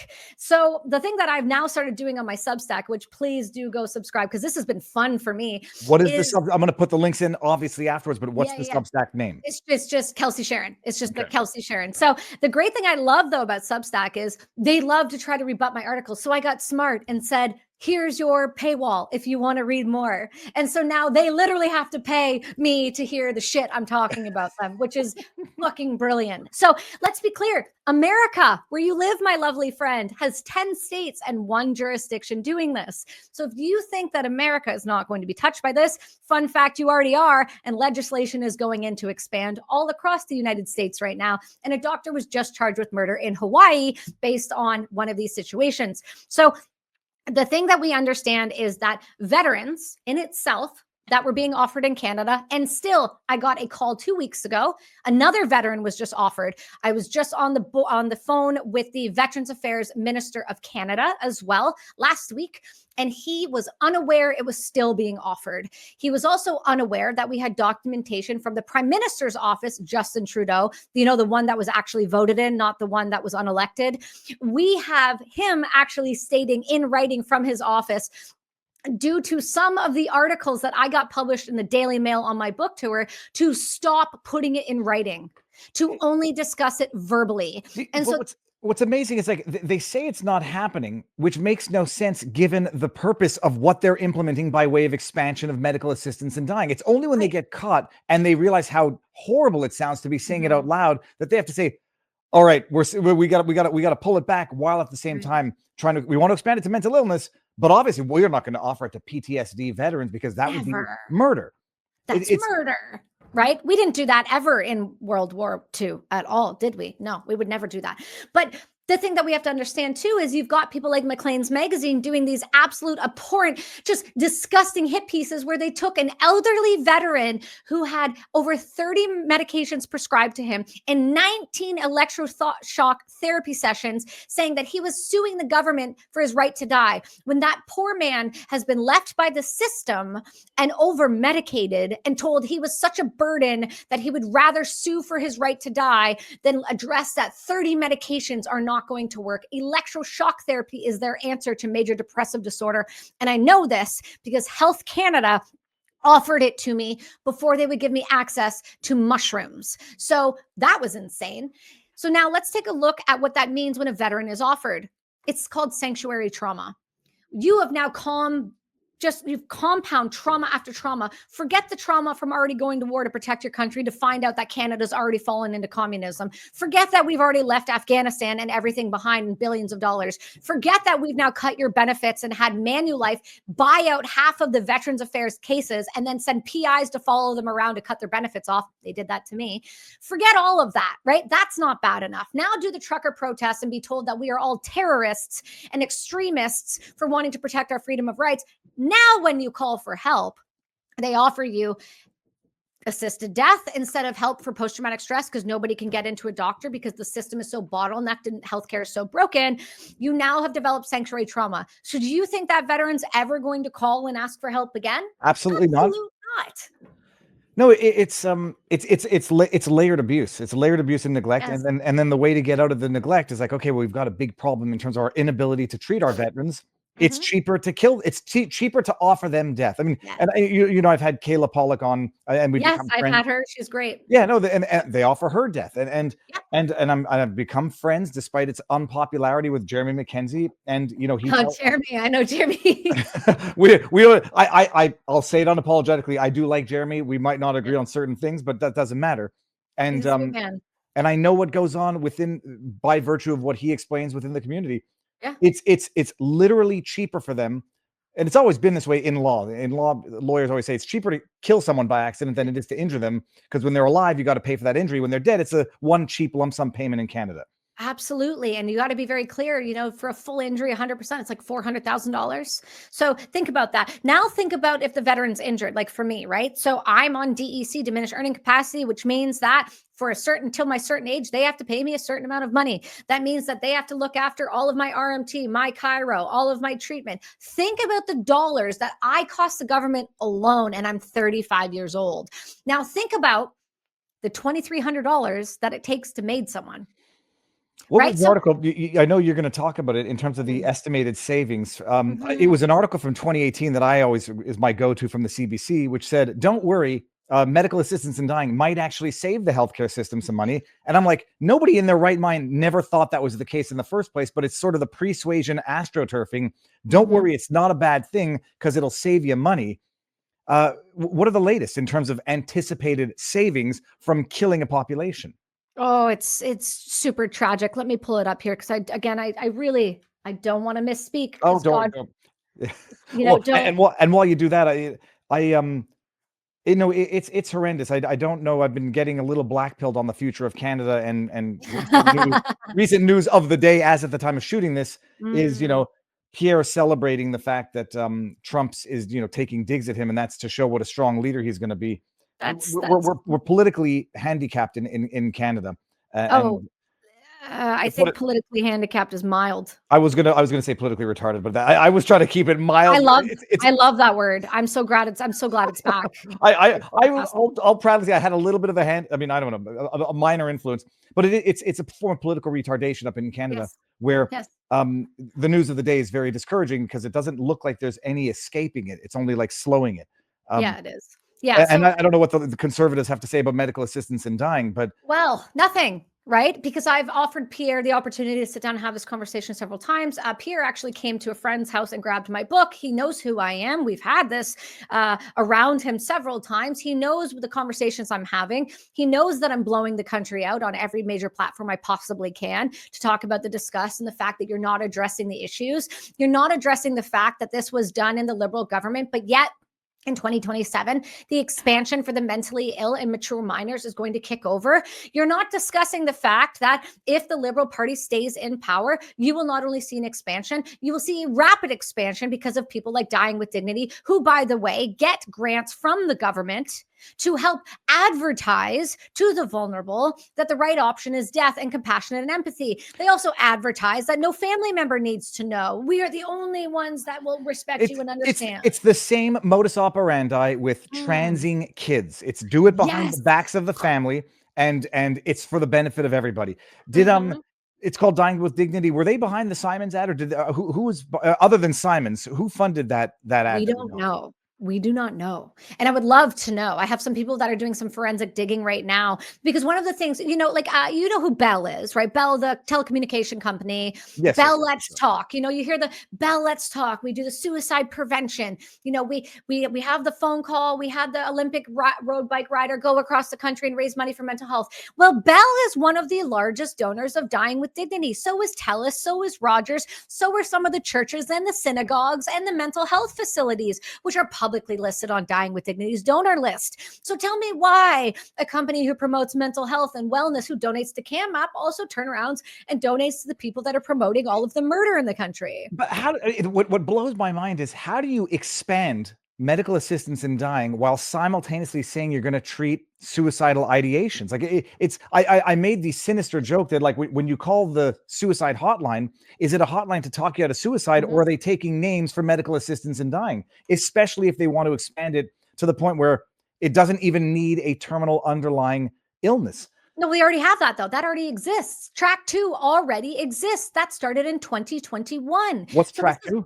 Oh, you don't know about track 2? I'm going to pretend I do. Of course I do. For those who don't know, Kelsey, please. Oh my goodness, let's do this. So in 2016, Carter versus Canada struck down. We did not put in a new law. We just amended the criminal code so no doctor could be charged with murder. That was terminally only. This was Dying with Dignity lobbying, saying this is the same conversation Kim Leadbeater is having right now, the eugenicist over in the UK, with the bill reading that's coming forward in April. We will never abuse it. It will never be used wrongly. We have so many safeguards, as she takes away the safeguards to protect people with Down syndrome last week, which is insane. So look at this. They go in 2016, it's never terminally ill. It's never going to be abused. We're never going to use it for anything other than the terminally ill. Again, we can mess with that. That works for us. Okay, you're dying. Nobody wants to see somebody die like that. I got you. Okay, we can kind of rationalize that.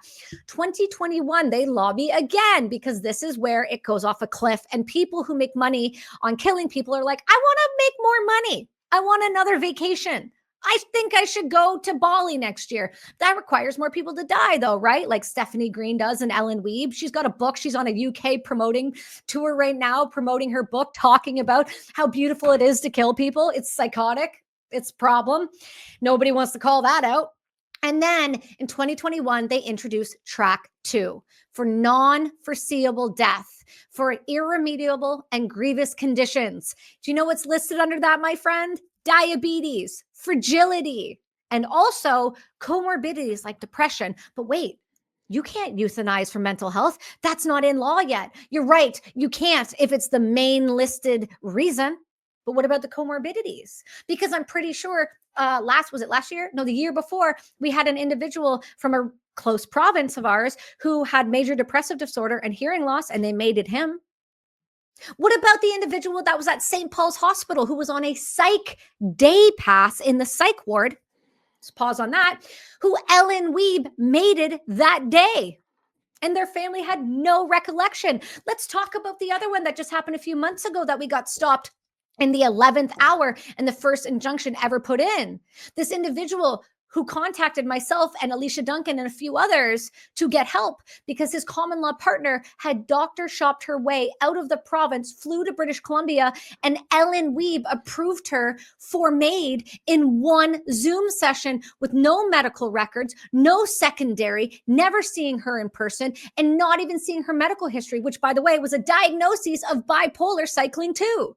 Explain to the world who Ellen Wiebe is, if they don't know. Dr. Ellen Wiebe is the head euthanizer of Canada. She speaks about this emphatically on things like the Better Off Dead documentary with Liz Carr from the UK, which is brilliant. Please go listen to that, as well as the National Post, where she talks about, as of 2022, she will no longer say the number. She herself has euthanized over 400 people. So let's be clear, in all of the providers, I'm saying that loosely, I call them killers, 1,800 of them under CanMap, Canadian MAID assessor, Canadian CanMap is Canadian MAID assessors, Canadian MAID practitioners of Canada, some ridiculous, analogy. And what they do is they are taught the process of how to do so and to become a MAID provider in the country. Out of those 1,800, about just over 300 are doing the majority of the killing in the country. So Ellen Wiebe is known as the easiest to get qualified for. She's out of Willowbrook in Vancouver. And since we've started talking about her publicly, Willowbrook no longer allows her to use their doctors as secondary because you need 2 doctors to approve it. And the thing that people don't understand is that they say, Kelsey, why would you target one person? Well, To be honest with you, Ellen Weep has an event on Saturday. I'm going to, because I would like to question her on the multiple cases that have been brought forward for criminal investigation as to why she has killed people who do not qualify. And this is not conjecture or me just saying it. There is real court documents that are public that I showed on trigonometry that you can go see with your own eyes. That's why it's not defamation, because it's already public knowledge. And people just aren't looking. And they say, Kelsey, it's not that easy to qualify. Well, I beg to differ, because I can prove it. I can prove how easy it is to qualify when you look at WV and MV in Alberta, the 28-year-old autistic daughter who qualified even though she's not sick at all. I've covered that injunction, and yes. I think that she ultimately get MAIDs? She did, right? No, she's still alive. Okay, because I remember her dad took an injunction, and then the judge. Oh my goodness! I understand I understand the irreparable harm. If it's the same case, yes. The judge saying, "I'm understanding the irreparable harm that you might feel as a father," but her irreparable harm for not being able to take her life is to be factored in. We talk to him all the time. He's in our group. My girlfriend, Alicia, actually was on the phone with him for 2 hours the other day talking about it. She's alive. I get photos of her sent to me regularly at Costco and living and thriving. She's still trying. She's still trying. She's still trying. The ultimate, the most morbid of punchlines to the, and everybody knows it, but just in case they don't, the Simon's beauty and everything. The woman in that video didn't want to die. She didn't have a terminal illness. She was later reported having said, if I can't get, health treatment, maybe I can get death treatment. Right. There was a woman in Ontario who was given MAIDs because of multiple chemical sensitivity because she couldn't get an apartment.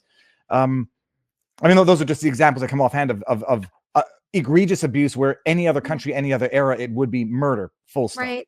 It is still murder, full stop. So it wouldn't be, it is. We had another individual who applied for it because he was homeless, and somebody found out and did a GoFundMe and got him an apartment. And I remember that one. Pulled it out. We have a lovely lady a couple summers ago that walked into a Vancouver hospital saying, I'm suicidal. I'm afraid I'm going to hurt myself. And the nurse sat down, put her hand on her lap. And that was a clip that went viral from trigonometry. And she was counseled on MAID as an option. We had the lovely individual who went in for a double mastectomy for cancer, who, while in the gown sitting on the bed, was counseled on MAID. A friend of mine, Roger Foley, is in a London, Ontario hospital right now with a degenerative disorder, who has been offered MAID every day. Kayla Pollock has been offered when she goes in for treatment because she's a quadriplegic. Christine Gauthier was offered MAID because she asked for a wheelchair ramp. My friend was offered MAID because he needed help with PTSD. I have people being offered MAID in my DMs more times than I can count. I have one right now. Can I read you one? Because this is a new one. And this is crazy. Sometimes I sit here and go, how did I get into where I am? How did I become this person that apparently is like somebody individuals reach out to? Because I just never thought I would be. This is an individual who had reached out to me before, and she goes, hey, Kelsey, I wanted to reach out to you and tell you a story about my husband. I've talked to you a few times about your jewelry, and you've always been such an inspiration to me. So my husband, 41 years old, 2 kids, just got diagnosed with stage 4 pancreatic cancer. It's been a rough road. He's been in hospice for pain management. He has been, in all capitals, had 3 different doctors offer him MAID. I wanted to reach out to you because I know this is one of your biggest fights, and I'm appalled and disgusted. He's going through chemo, and we are aware it's not a good diagnosis at all. But to offer a 41-year-old man who has a family MAID, and not only 3 times by 3 separate doctors, you might not even see this, but I had to tell you, this world is fucked. I hope you're healing from your surgeries. Please be well. This is every day, all day. People that come to me is insane. And for those who don't know, the last number at last count, what was it? 17,000 that have been made killed in 2020. It was 2023. It's either 17,000 or 14,000. Okay, so how it works, and so in 2023, it was 15,343. And then we do Alex Schadenberg from the Euthanasia Prevention Coalition is where I get all of my data. He's the most well-researched man in the globe on this. He's absolutely incredible. And he's my partner on a lot of different stuff. He's on my MAID series as well. He goes through the provincial death numbers and does estimates. The estimate for 2024, because we will not find out till the end of this year, is roughly around 16,500. So we are over 77,000 since 2016. And we see a massive increase from 2021 and on. And that's where people who are non-foreseeable death. Now, here's the kicker, though, Viva. I want you to understand this and how easy it is to go from track 2 which is a long waiting period. You have to go through the 90 days. You have to, prove you're ill, that you've done the things. All that you have to do is this, to go from that to foreseeable death in immediate, within 24-hour period, if they have resources available, which all the doctors now, when you make this kind of money, they're all open for it. All you have to say is this: I am no longer eating or drinking. And as soon as you say that, that means that your death now becomes foreseeable, because a human cannot last over 2 weeks without food and water. It's outrageous that it's the same tactics with whatever the cause of the day is. Transgender ideology, they say better to have a living boy than a suicided girl. Yeah, dead daughter. Immigration, just say asylum, and that way they got to fast track you right the way through. Just say you're not eating. Absolutely. And it's the way of bypassing whatever the existing rules were to placate the people who had the concerns in the first place. Mm-hmm. So the numbers that you spoke about, I pulled it up, and I just want to make sure that we just kind of quickly go over it, because this was an article that was brought out, and it was I'll send you the resources after so you can take a look at it. But we basically went through and broke it down in very digestible terms for individuals to see just the numbers so that they could wrap their brain around it, because this is something that is very hard when you read these papers to kind of pull, because they're like X equals this equals this equals this amount of numbers. So let's be very clear. The grim projections expanded by MAID eligibility, which in 2027 will start for the mentally ill and mature minors. We're going to get into what mature minors means after this, because I think it's important. Yep.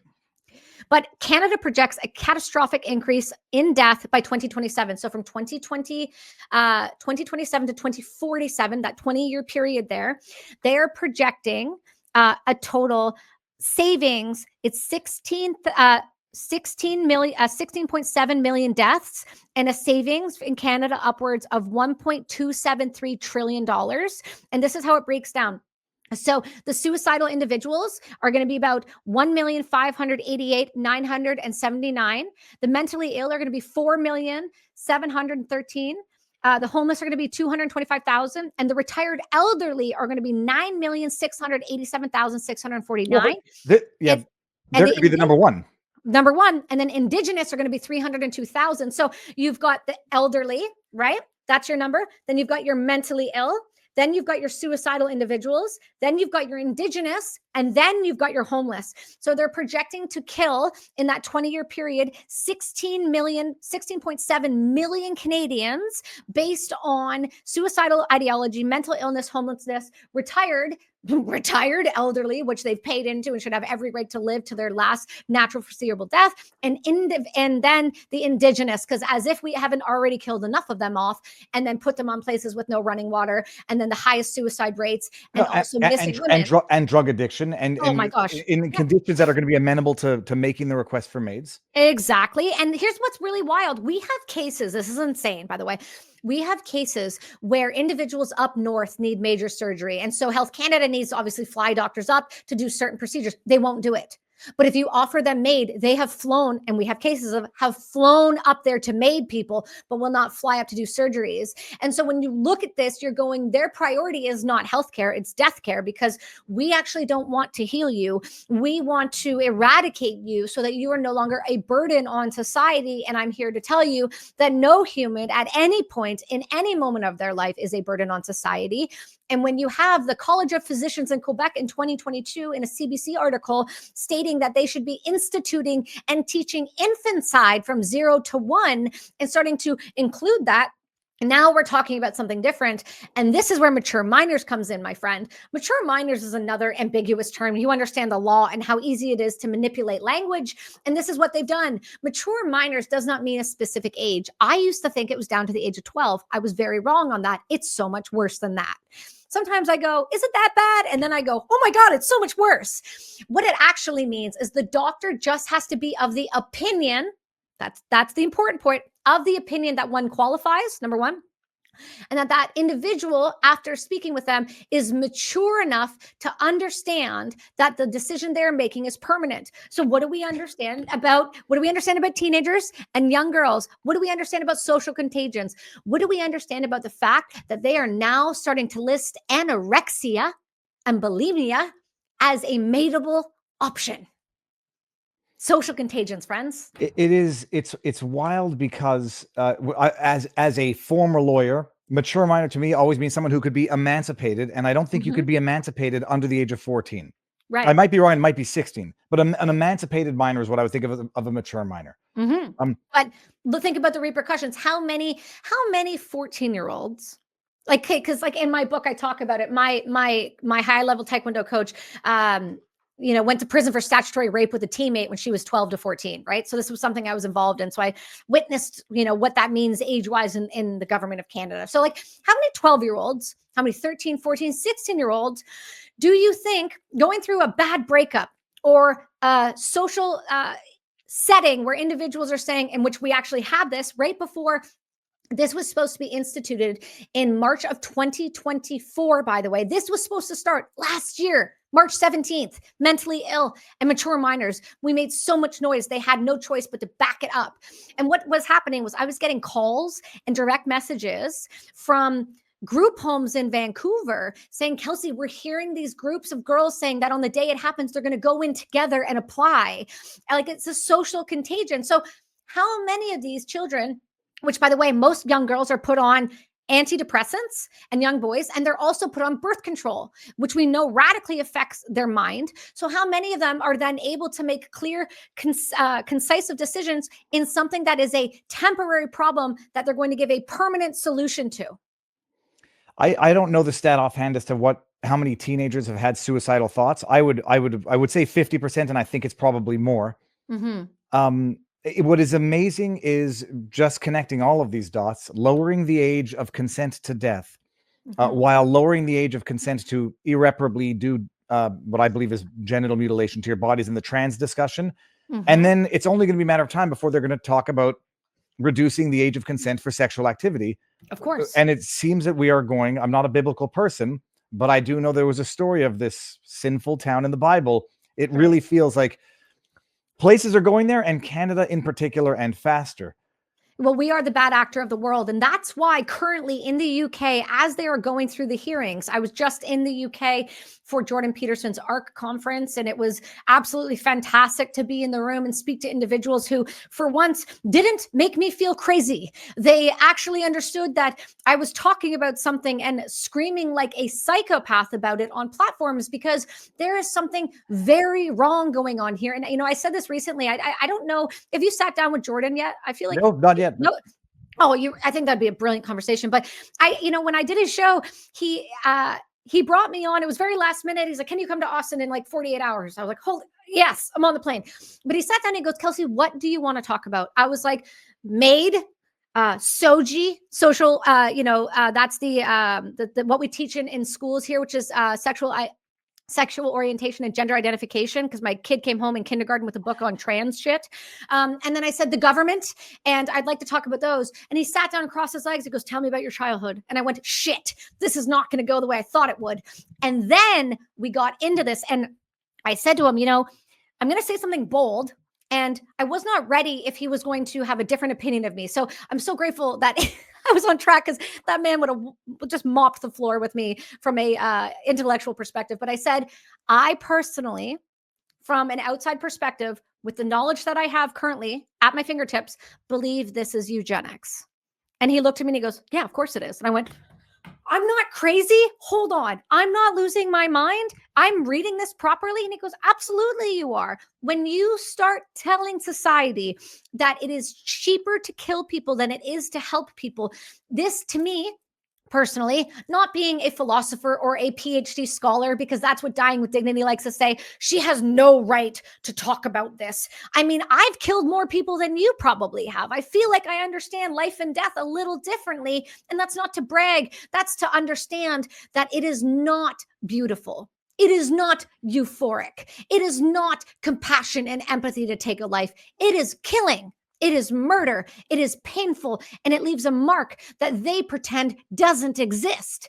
And their doctors brag about it and write books about it and how it's gorgeous. And some even discuss the need for sexual gratification after. So you can't tell me that there isn't something sinister going on here. And so when I'm at ARC and I'm having these conversations, I'm realizing I'm not actually crazy. I'm educated. I'm a realist. I'm understanding that there is a more sinister situation happening in this country. And right now, in the readings in the UK, Kim Leadbeater and Keir Starmer will not, and I mean this, not allow evidence from Canada to be brought into the court or to be brought into Parliament to be heard, because we are such bad actors. We are approving so many people and we are advertising it to the young. And what that says is that if you look over in the dark, that's Canada, right? I just did Winston Marshall's show. It came out yesterday. And he said, Kelsey, these are pretty aggressive, claims you're making. And I said, they're only aggressive because they need to be said out loud. They sound aggressive, but they're not aggressive. These are harsh realities people are unwilling to see. Listen, Canadians, unfortunately, I love Canada. Let me be very clear. I love the country I fought for. I love the people within it. But I'm not naive to the fact that Canada is the most propagandized country in the globe right now. And they not only have drank the Kool-Aid, wiped their mouth, and asked for more, they have somehow shamed the rest of the nation into believing the last 9 years did not happen, that those who had their bank accounts stolen did not happen, that those who had their companies like mine shut down because we told people to hold the line, like those that stood up for ourselves and said, I'm not vaccinating my children with something experimental. Like, we are the crazies. We have gone back now to wearing masks in British Columbia, instituting them in Fraser Healthcare. We've gone back to murdering our citizens in the way that we used to do in the 30s and the 40s. And then they make people like me, who have actually been to war, who are actually disabled, who have actually healed from problems that they say that people should be dying for. By the way, that's why I get my backup. You tell me that there's no hope when you tell me that people like me can't heal. That's bullshit. You are telling a society that there's no hope. So then my question to you is this: why are we doing cancer research anymore? Why are we doing any research on Alzheimer's and dementia? Why are we doing any research on any of these new forms of problems if you're going to kill us anyway? There is no reason that we should be allowing this in the government. And here's the beautiful part. When the Conservative Party called me and asked me if I would run in government, I thought to myself, I don't want to do low-level government and work my way up. But then I just realized, holy shit, unelected officials can become prime minister. I might just throw my hat in the ring. You are far more useful. I would say you're far more useful on the cultural side of things than the political side. You become a wheel in a machine that doesn't do anything. I would never. I don't have the time. But you actually said something that I've had something of a revelation where I always make the comparison. And if you consider it aggressive, it's because you're a naive buffoon. It's Nazi level policy, period. Thank you. The Nazis did it. And now that you mention it, they did it for a pure eugenics person, was to a pure eugenics purpose, which was to craft a master race, if we're being oversimplifying. Right. Definitely not the motivation for why it's being done here. And now, as you're talking, I'm thinking, I'll call it political eugenics, because what it is it's a political cleansing of a culture to then say, well, there's not enough population growth, so we've got to replace them with foreigners, which we're going to import willy-nilly. And that is how we stay in power, by cleansing the political pool of adverse political thought. And so it's political eugenics. Yes, I mean, it's absolutely. And listen, I've reached out to Lex to have this conversation again, because the revelations that we've come up with in the past 3 years are so, this is not, when I first started doing the podcast circuit, it was very much about my jewelry brand and the veteran side of things and my book. And, it was just a different thing, because we donate from everything we do. So people would talk to me about that. And then they're like, well, Kelsey, you don't really talk about other stuff. And I said, well, you're just not listening then, because I have now been banging on the door of Sean Ryan and Joe Rogan going, you're putting snippets of these things on the media. Can we please talk about the fact that we're euthanizing the majority of the people in our globe in Canada? Can somebody listen to me when I say that we're trying to save $1.273 trillion by killing people? Can somebody please hear me when I say we're targeting veterans? And they say, but Kelsey, I'm having a call with the State Department in America next week. Kelsey, this isn't happening in America. No. Hold the phone. California, I think California is pretty close, but not. California has what? It's not a. It's. I think I would say 1/10 of what Canada does, despite being the same population. But it's different. Let me tell you why. Because this is the difference, right? So in Canada, the majority of MAID deaths are actually euthanasia. Like, majority. So here's the difference. Let me show you the difference. Okay. So MAID is medical assistance in dying, and how it works is, the doctor, now this is why there's not very many of these, right? Because now we're giving the responsibility to kill yourself back to you. We're going like this. Here's your drug. I see. Okay. You have to take it. That's what they do in California. In Canada, they go, here's your IVs. The doctors push the drugs. Now you're devoiding yourself of responsibility. So let's just be clear. In 2024, at least 20 states had legalized bills. 2 states were California and Colorado. They had expanded their assisted suicide bills to West Virginia and India, and they had resolutions to prevent assisted suicide. Nearly every state that has legalized assisted suicide has expanded their legislation. So let's be clear about that. The argument that has always been that we will never expand is an absolute lie, because every single state that has done it has done it. So the assisted suicide isn't the answer. Okay. So they have lobbying plans to legalize assisted suicide in more states. And where they have assisted suicide is legal, they've expanded the laws to eliminate the waiting periods. They've also eliminated them all the way down to having same day deaths. They've expanded those. So it's lens crafters of death. Oh, it gets worse.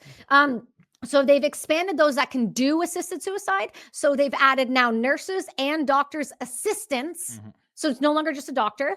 And they've eliminated the residency requirement. And now they allow deaths by lethal injection, right? Because MAID is me giving you the drug, and then euthanasia is lethal injection. It's no different than what we do anywhere else. The other thing that gets crazy, they've now permitted in the United States suicide by telehealth to enable approving of assisted suicide in places where no doctor is willing to do it, where it's not legal. They've changed the definitions to allow assisted suicide for chronic conditions rather than terminally ill. They've established regional assisted suicide centers with no residency requirements, and they've passed federal legislation such as the Patient Access of End of Life Care Act. And let me be clear again, none, not one, not a single one, not even a teeny tiny bit of one of these drugs has been FDA approved for killing. Well, the paradox of that is I wouldn't care if it was FDA approved, because I no longer trust the FDA in the first place. So it's a lose-lose in that situation. 100%. But let's just be clear, right? Because none of our drugs that we could take, ivermectin or any of these other things, if they were not FDA approved, we could not take. So then why can you use a drug that you don't know how it works if it's not FDA approved, but you can use that to kill people? Let's keep going. It gets worse. So when these assisted suicide bills, they're just Trojan horses, right? Just the same way that this got approved for 2021 because it got slipped into the abortion bill in Canada. Let's be clear about that. So the purpose of these bills is to legalize assisted suicide. And once it's legal, that's when these suicide pro-death groups, they come in and they lobby, right? Because dying with dignity is worth over $8 million, and over $500,000 every year comes from our government, which in Canada is wild. But one state that has legalized assisted suicide, Compassion and Choices, is also challenging the court. So they're like the American version of dying with dignity. They're challenging the court to remove a residency requirement. And some states have more expansive bills, and they believe that the votes have already been brought forward. And in 2024, there was this was as of 2024, no new state has legalized yet, but the New Hampshire State House passed the assisted suicide bill, and the state Senate referred to it in a study. Colorado expanded their assisted suicide, allowing advanced practice registered nurses to assist in suicide, and they reduced the waiting period from 15 days to 7 days, and they allowed the waiting period to be waived if the person is nearing death. And now nearing death is subjective, because we know that some people may seem like they're nearing death, but they could linger for quite an amount of time. You've even got it worse going. Let's talk about Delaware real quick, because again, nobody, by the way, besides you, has given me the chance to talk about America. So please just give me a sec. On June 20th of 2024, the Delaware Senate voted 9-9, and they defeated the bill, HB 140. On June 25th, the Delaware Senate reconsidered the vote, and then they passed the assisted suicide bill for a vote of 11-10.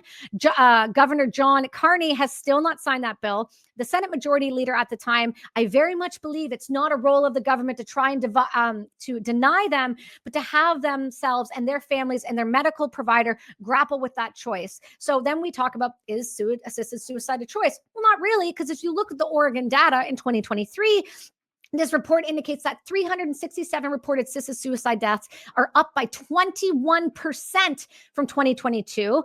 And then again, the 566 lethal poisonings prescriptions were up by 29% from 433 in 2021. There were 141 people who received lethal injection and died by ingesting the status in 2023. And we don't really know because they're not giving us data. And 23 of the assisted suicide deaths were out of state, which means that breaks the law. So now what you have happening, just like you had up in Canada, is you've got doctor shopping. And this is where things get a little crazier because we know Oregon loves to go ahead and do stuff before everybody else.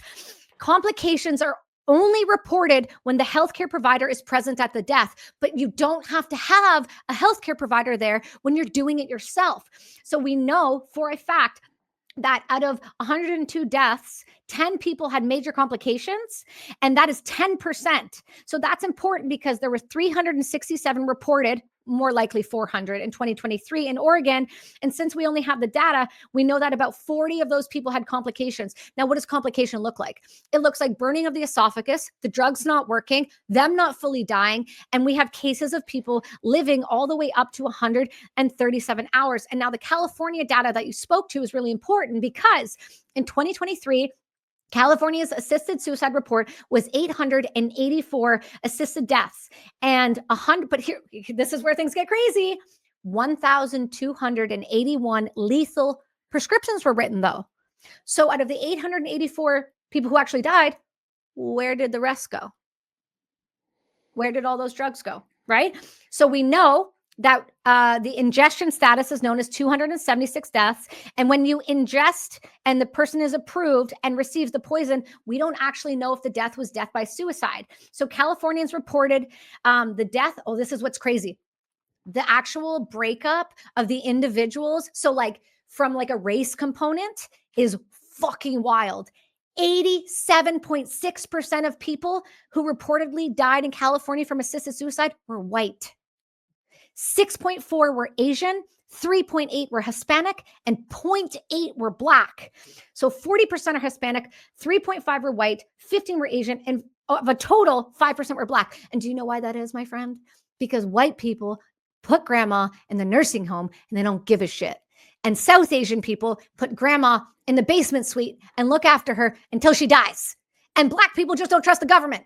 So we don't give them the chance. So I'm just telling you, like, it's expanding in Canada. They're now allowing, and they're looking at SB 1196, which will expand the California law, allowing for intravenous IV of the lethal poisonings. And that is identical to the Canadian law. They're removing the 6-month prognosis. So it will no longer be a 6-month waiting period for grievous and irremediable. And we're now allowing people, this is insane, to pre-qualify. And Quebec just started doing this on October 30th of 2024, which, by the way, is federally illegal, but they are now allowing people to do advance requests. And over 100,000 people in Quebec have done advance requests. And it is insane. And there's so much more to America, but nobody wants to listen to me. Well, one thing I'm noticing is that, first of all, I mean, they're going to say you can have your mandates in case of mandat en cas d'inaptitude, you know, your living wills. This is a killing will. Ooh, that's yes. Nice. I'm noticing one trend. It tends to be blue states, and it tends to be liberal Canada, which is red, but you know, politically blue. Yeah. No, it's an industry of death, and it fits well with the politics of death that they have, the politics of sterilization of children, the politics of mass migration to replace a dying population, killing because it's cheaper, and then also we're seeing some laws passed in Canada, Avery's law in New Brunswick, harvesting the organs, and it's going to become its own corrupt industry of pushing people to death and then harvesting their organs. Well, here's the beautiful part. It's already happening, my friend, because in order to qualify for MAID, you got to be able to donate your organs. Wonder why that is. Okay. And it's because like Downer and these guys are writing these things and they're changing, like they're literally changing the definable terms. Like to give you an example, in Colorado, they've just redefined anorexia as not only a chronic condition, but now as a terminal condition. So if you tell me that this person is not terminally ill, all they do is go and change the definable terms so that the person can then qualify. But I'm crazy, right, Viva? I'm crazy. And you know why they say I'm crazy? Because I talk with my hands too much. I'm too loud. I swear, and I'm just too aggressive about it. I'm too passionate. Kelsey, For a second, you need to. I thought you were describing me for a second. Talk Oh with my my hands, God. swear too much. No, Yeah, Kelsey. I first of all, just so you know, I never thought you were crazy. that's I okay. actually just never thought you were this sane. I'm bada bing, bada boom. Thank you. No, it's amazing.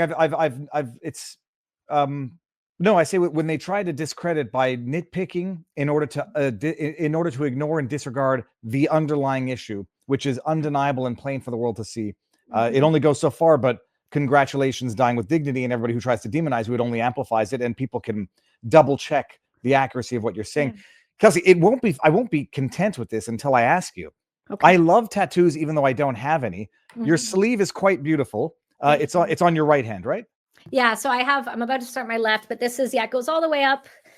Ugh, Did this start? Did you have a tattoo before serving? Yeah, I absolutely did. Okay. My parents told me I could never have tattoos. So naturally, I had both of my rib cages done. I have on this side, I have my mother's maiden name, my very first unit number, my parents' birthstones and their initials. And then right before I deployed, my brother and I got matching World War II grenades. You may not be able to see it, but I really love grenades. I think they're really amazing. I think everybody should have an entire bowl on their kitchen table. And I also have them on all over my walls. I think Okay, go. I saw the hole. I saw the hole. Those are hollowed out.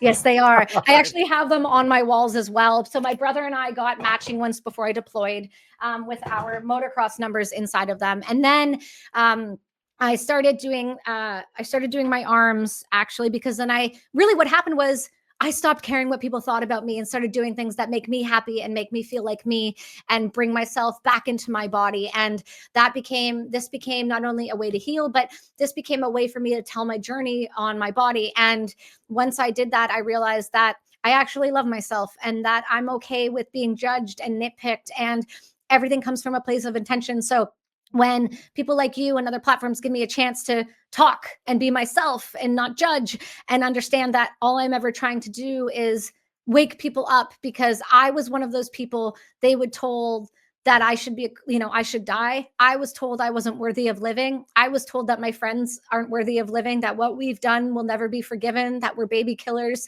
and murderers, and that even though we put our lives on the line, we shouldn't be acknowledged. And I'm done with that. And I'm now using my platforms. And so, here's what I am hopeful for. I'm hopeful that because you gave me the time, and people like Jordan gave me the time, and trigonometry has given me the time, that hopefully at one point I can sit down with other people like Lex and Chris Williamson and Joe Rogan and get these people to understand that people like me aren't crazy. We are filled with data and hope, and we should be the ones that are talking about this issue, because we're not only the ones that have lived through the experience and come out the other side, but we're actually pretty smart when it comes to subjects we obsess over. It's like the autism in me. I fixate.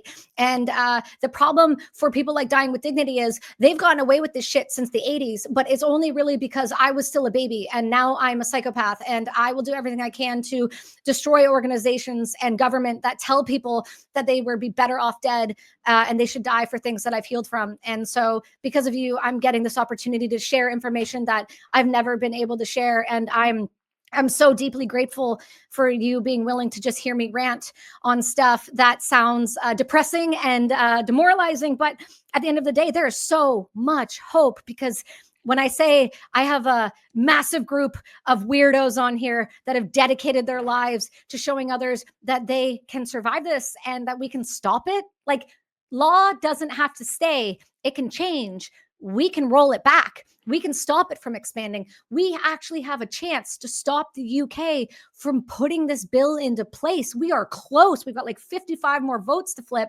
We can stop expansion, especially because we have real treatments like psychedelic assisted therapy with Shields Pharma and Heroic Hearts Project and Defenders of Freedom and Boo Campaign. We have people who want to see others heal, but we have to stop drinking the Kool-Aid. Canadians have to, please, dear God, wake up, because I'm being honest, if I did not have a child in this country, I would have left a long time ago.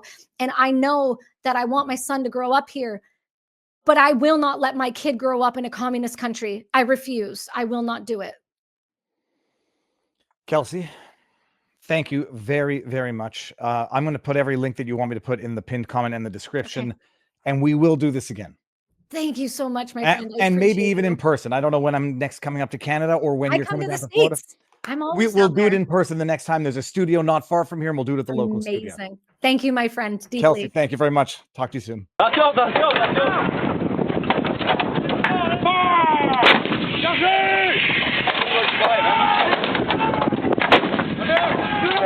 Combien, Robert?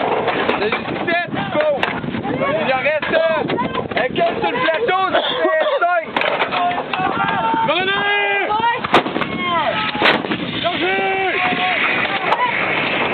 Regardez la dernière! Tu m'as dit la dernière, le deuxième coup, tu m'as dit! Yes!